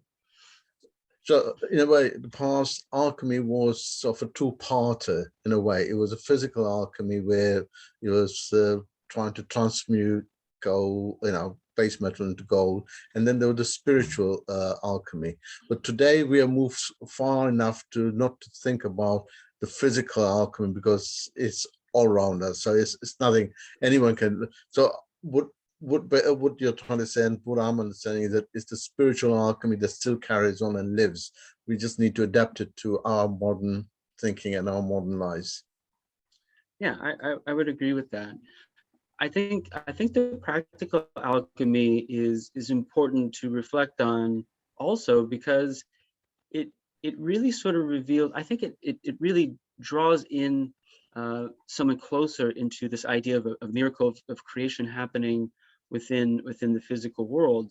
And I think, practically speaking, it was never, when you look at alchemical literature from the period, the spiritual alchemy is never really implied. I mean, we have a bunch of symbolism in various forms of literature. We have the alchemical experiments. We have people writing about what they did, but it's not as if anyone is saying, oh, this is what you do, and then this happens, and then that happens, and you're reaching, you're developing some sort of inner alchemy.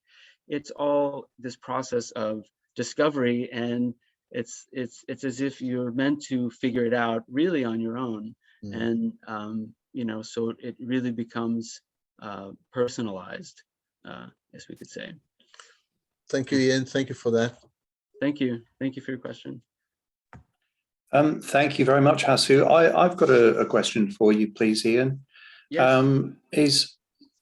You've obviously, you've studied the practices of the early Rosicrucian orders, and in that case, what do you feel, if anything at all? I'd just like to find out what your thoughts are on this. That maybe some of the earlier practices that were developed, maybe they were lost, maybe they've just been set to one side and forgotten.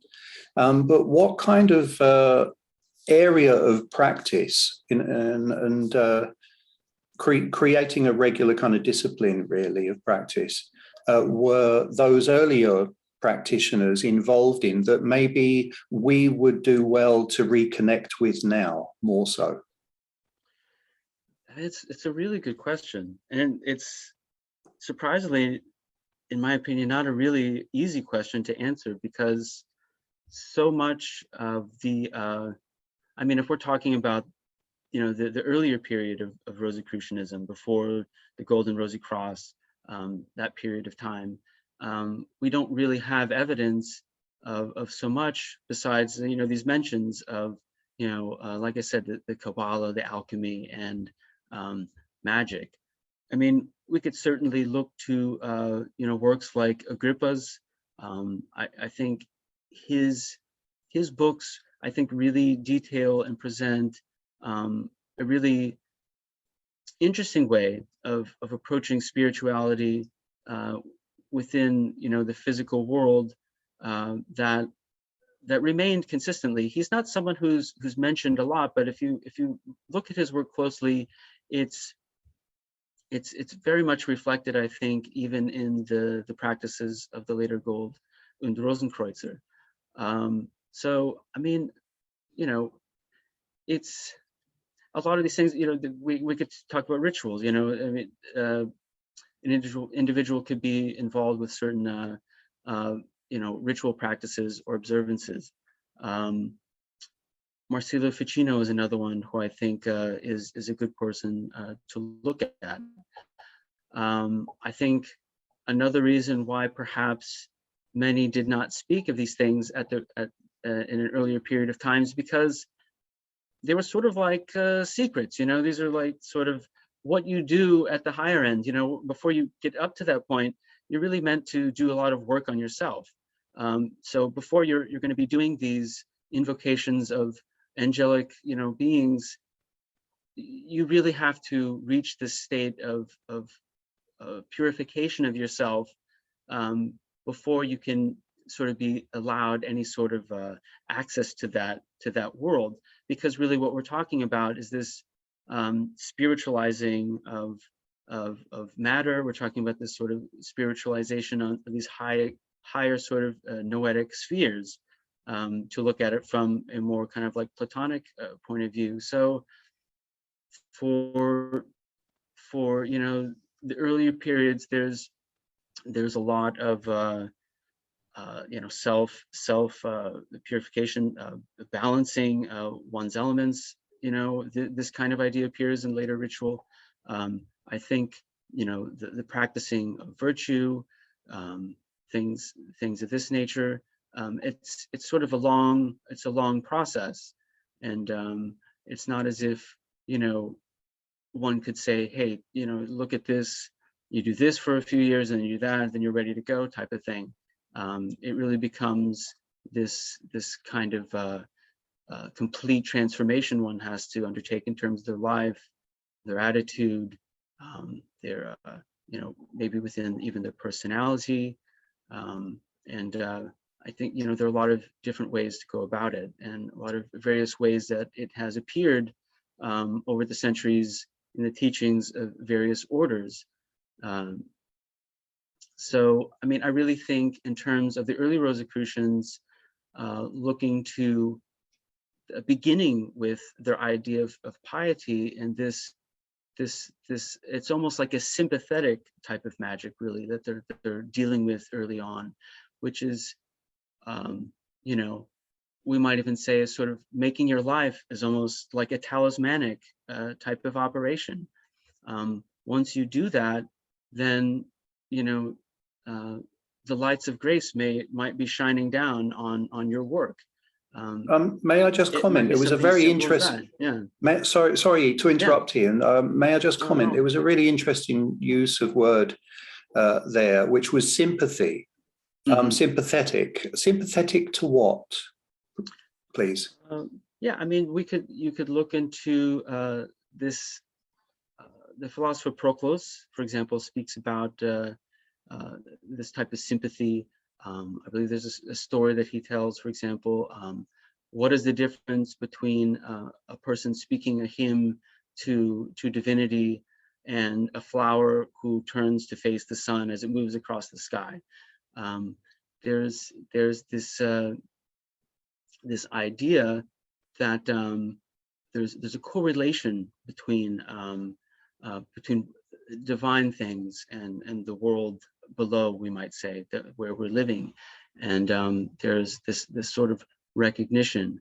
It's almost we might say a process of assimilation almost, but I think it could also be defined as simple as a word like piety. It's really, to speak a hymn in such way is really just to recognize the presence of what's there, the value of it in a sort of divine form.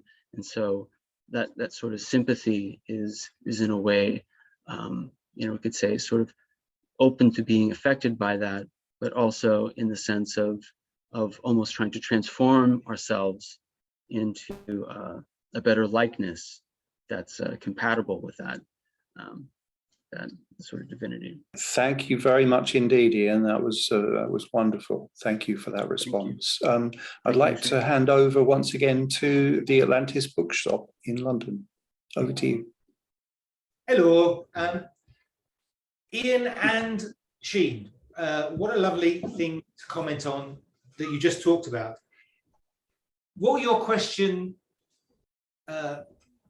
flashed in my head, Sheen, and Ian, you kind of answered it about the Gold and Rosenkreuzer, is this concept of why then, why in 1710 or 1760 did a Rosicrucian practical order based on alchemy start? And my thought is this, or the thought that flashed across my head was this: the Bible, you could say, inspired the Freemason degrees and grades and the morals. The Bible was the moral thing that created Masonry, we are generally led to suppose.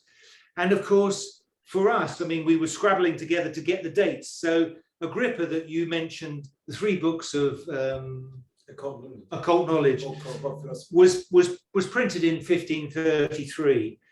Gutenberg started in 1440, and in the 1580s there were other works being produced. So Ian, the question for you is, do you think the Golden and Rosicrucians came out of something like Agrippa, something that had been printed, and people needed a practical outlet, a way of demonstrating, a way of getting them to be involved in something like alchemy that had been in paper, very limited distribution. Very few people had books, very few people had access to information. So this was a way of communicating these things. That's the question. What do you think?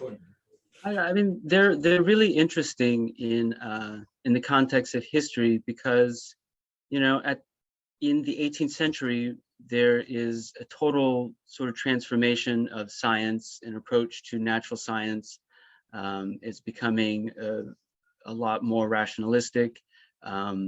Religion and science are sort of separating from one another. And the Gold and Rosenkreuzer is almost like you get the sense like they're really trying to hold on to this older era. You know, here they are in the modern period or the early modern period practicing alchemy in the same vein that the, you know, people did in the medieval ages.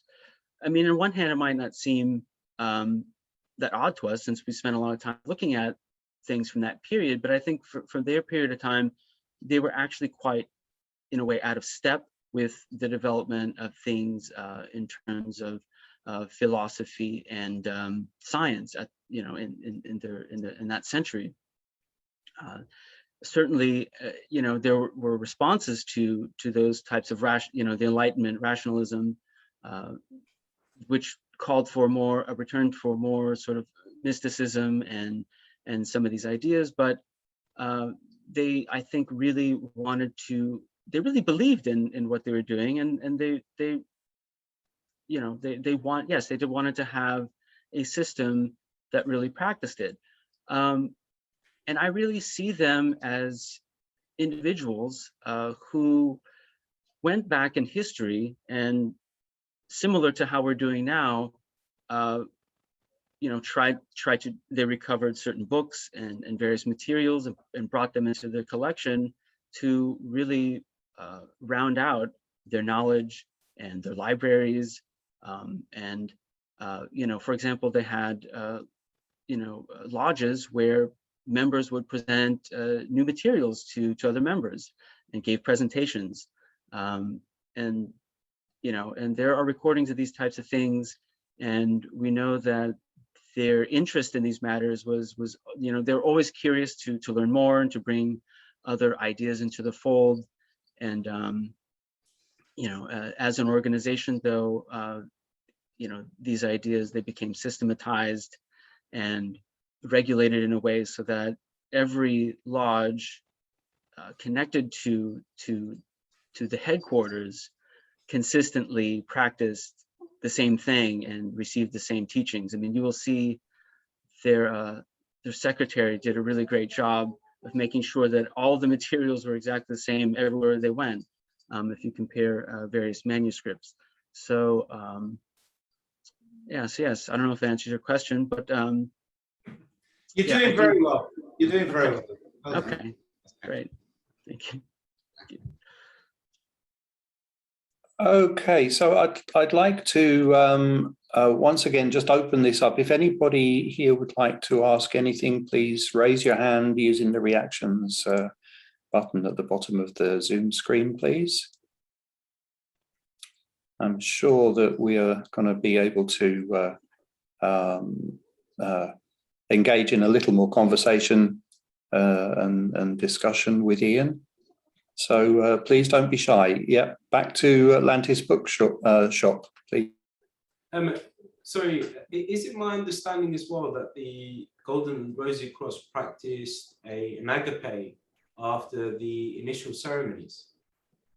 And potentially, is this something that we should all, after listening to your amazing presentation, should we all go and do together, potentially thinking of each other, raising a glass of wine or something, and thinking of each other and essentially having an agape as part of the study group? Should we experiment with that?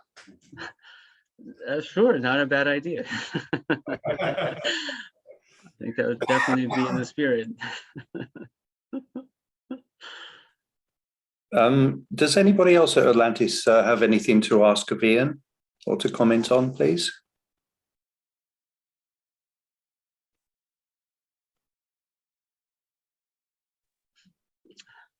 Is there anybody at Atlantis Bookshop? Any other questions or observations for Ian, please? I think I see Sam maybe wants to ask a question here, but trying to figure out how to raise the hand. Oh, okay, Sam. Over to you. Just quite simply, over to you, Sam. Very good to see you here. You too, guys. What a fantastic talk, and thank you guys for setting this up. It's fascinating as well, Ian, to see you present this. And I just hope, if not today, then I sort of feel like I would really love to know more about the role of seership. Like you've got these two, the Urim and Thummim, these stones, you know, and it seems like that's connected to the higher grade of the Gold and Rosenkreuzer. So they're kind of graduating. Correct me if I'm wrong, they seem to be raising you up to become some sort of seer type prophet. And there I see some sort of golden thread, you know, because in the later versions of Rosicrucianism, you know, the inner word through Koenig, Mailander and such groups, there seems to be a commonality in the role of seership in Rosicrucianism from the period of the Golden Rosenkreuzer even until today. So I'm very keen to hear more about, you know, the role of these two stones, and were they making sort of priest prophet / kings? Was that part of the, you know, was the role of seership part of the creation of a divine prophet or some sort of guide of humanity? What was the role of this seership and these two stones? Yeah, it's an interesting observation, Sam. I mean, if you look at the literature throughout the grades, it might definitely contribute to the idea that they are sort of modeling themselves almost off of the biblical prophets. You know, so there's a lot of sort of symbolism about the Mosaic priesthood and the Aaronic priesthood. You know, the staffs appear in rituals.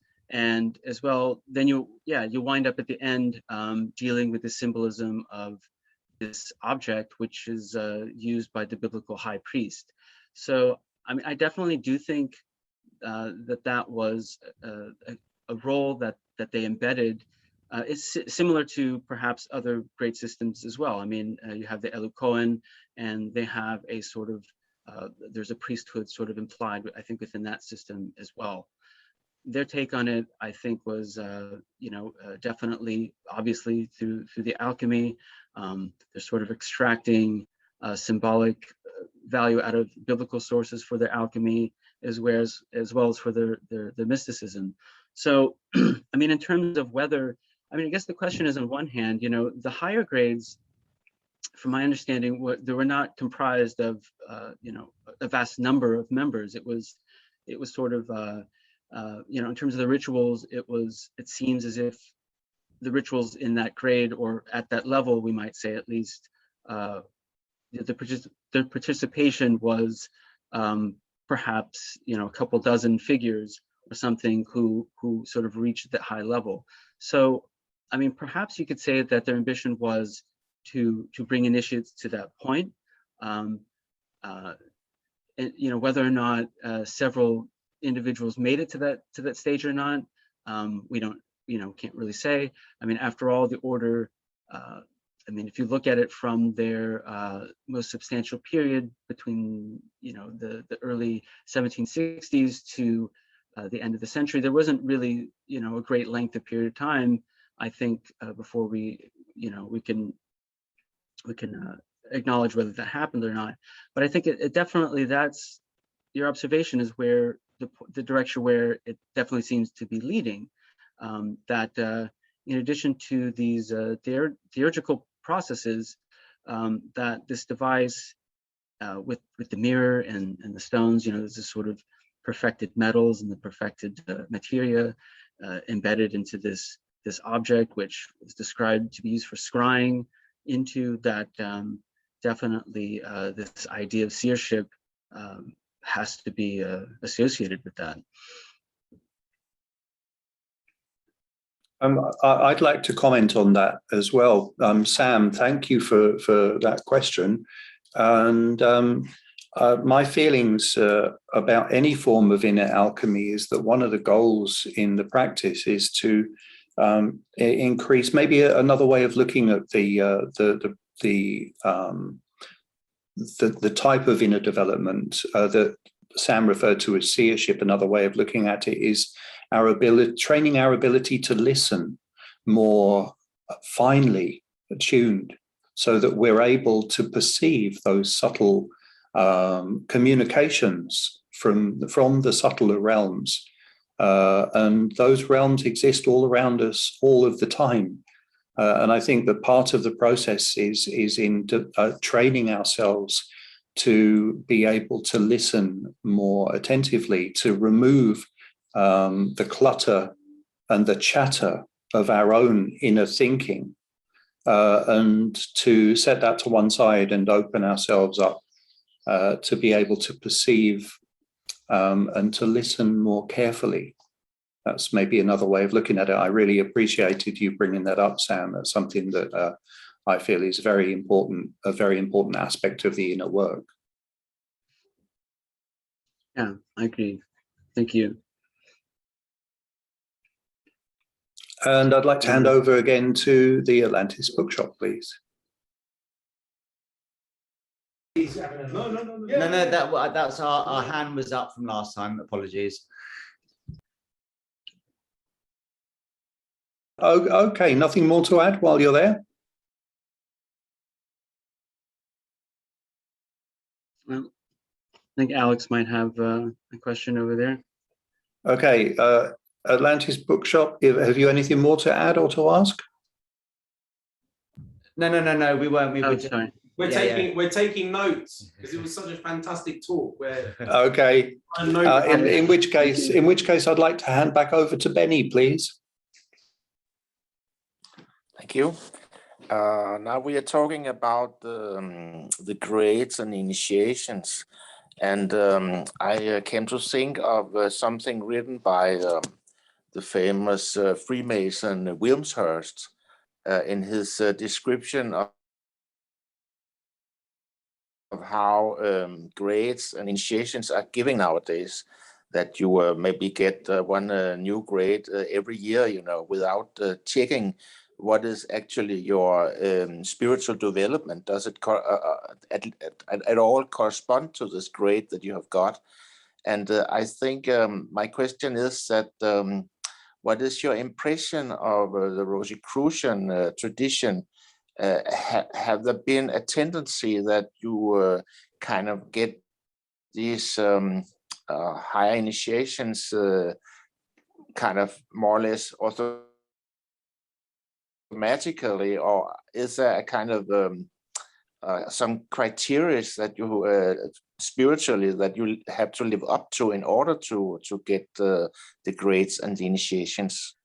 Yeah, I mean, it's a funny thing because, at what point, it's a very subjective answer, I think, recognizing at what point someone has accomplished a grade. I mean, there's the ceremonial part of it, and there is, perhaps the level of development that it's, meant to correspond with. In terms of the Gold and the Rosenkreuzer, they had at different points interesting. I mean, so on one hand, you have the practical work itself. So that's easy enough to recognize, once someone has successfully accomplished a certain a laboratory experiment, then the work in sort of that area is finished. And, that may have been an easy way to work through, some of the grades. There, before they reached, please hear the 7th or 8th grade, there was a period, however, where it was sort of like a review that was in place. And it was like, well, whether or not you fully, understood the practices and teachings that you received at this point, we're going to have to test and find out, because we really don't want anyone past this point who really doesn't have a full grasp of what's going on there. It's sort of like saying, you know, at this point forward, you know, this isn't for just the casual, you know, crackpot doing alchemy in their kitchen or something like. It was really, you know, it really was to, I think, to prevent, you know, turning it into or belittling the sort of process, and really emphasizing at the same time that there were really divine and spiritual intentions behind it. So yeah, I mean, I know sometimes in other systems it's really easy to, you know, use the receiving of a grade as a sort of badge of accomplishment or something like that. But it's the type of thing someone who, you know, anyone has ever told me is, you know, you sort of know when you're ready, you know, to go on to the next level, and it's probably going to be only in hindsight that you passed that point. So yeah. Thank you. Yeah, thank you. Okay, so any other questions, please, before we round up our meeting for this afternoon? Please do put your hand up if you're able to do so. Use the little icon at the bottom of the screen under reactions. We'll give people a few moments just to see if there's any late questions.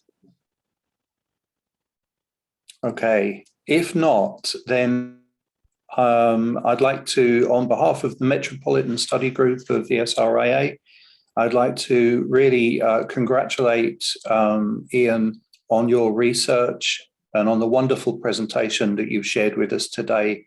We're really blessed to have people like yourself guesting at our meetings. And thank you once again for being here today and sharing your work with everybody.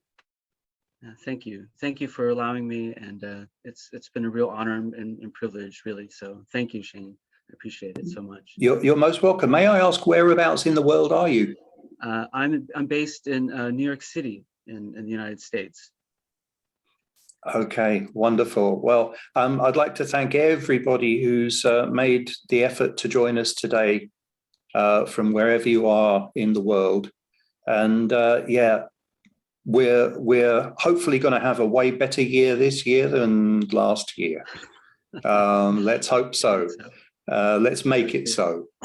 And yeah, I very much look forward to our February presentation, and details will be sent out to everybody on our mailing list shortly. The recording of Ian's presentation today will also be made available, and we'll send a link out very soon to the recording of this. So once again, Ian, thank you very much indeed, my friend. God bless you. Thank you, Ian. Thank you. Thank you, guys. Thank you to everybody in London and everybody else around the world. Take good care. Have a wonderful rest of your weekend, and we'll see you soon. Bye bye. Bye. Bye. Bye. Bravo.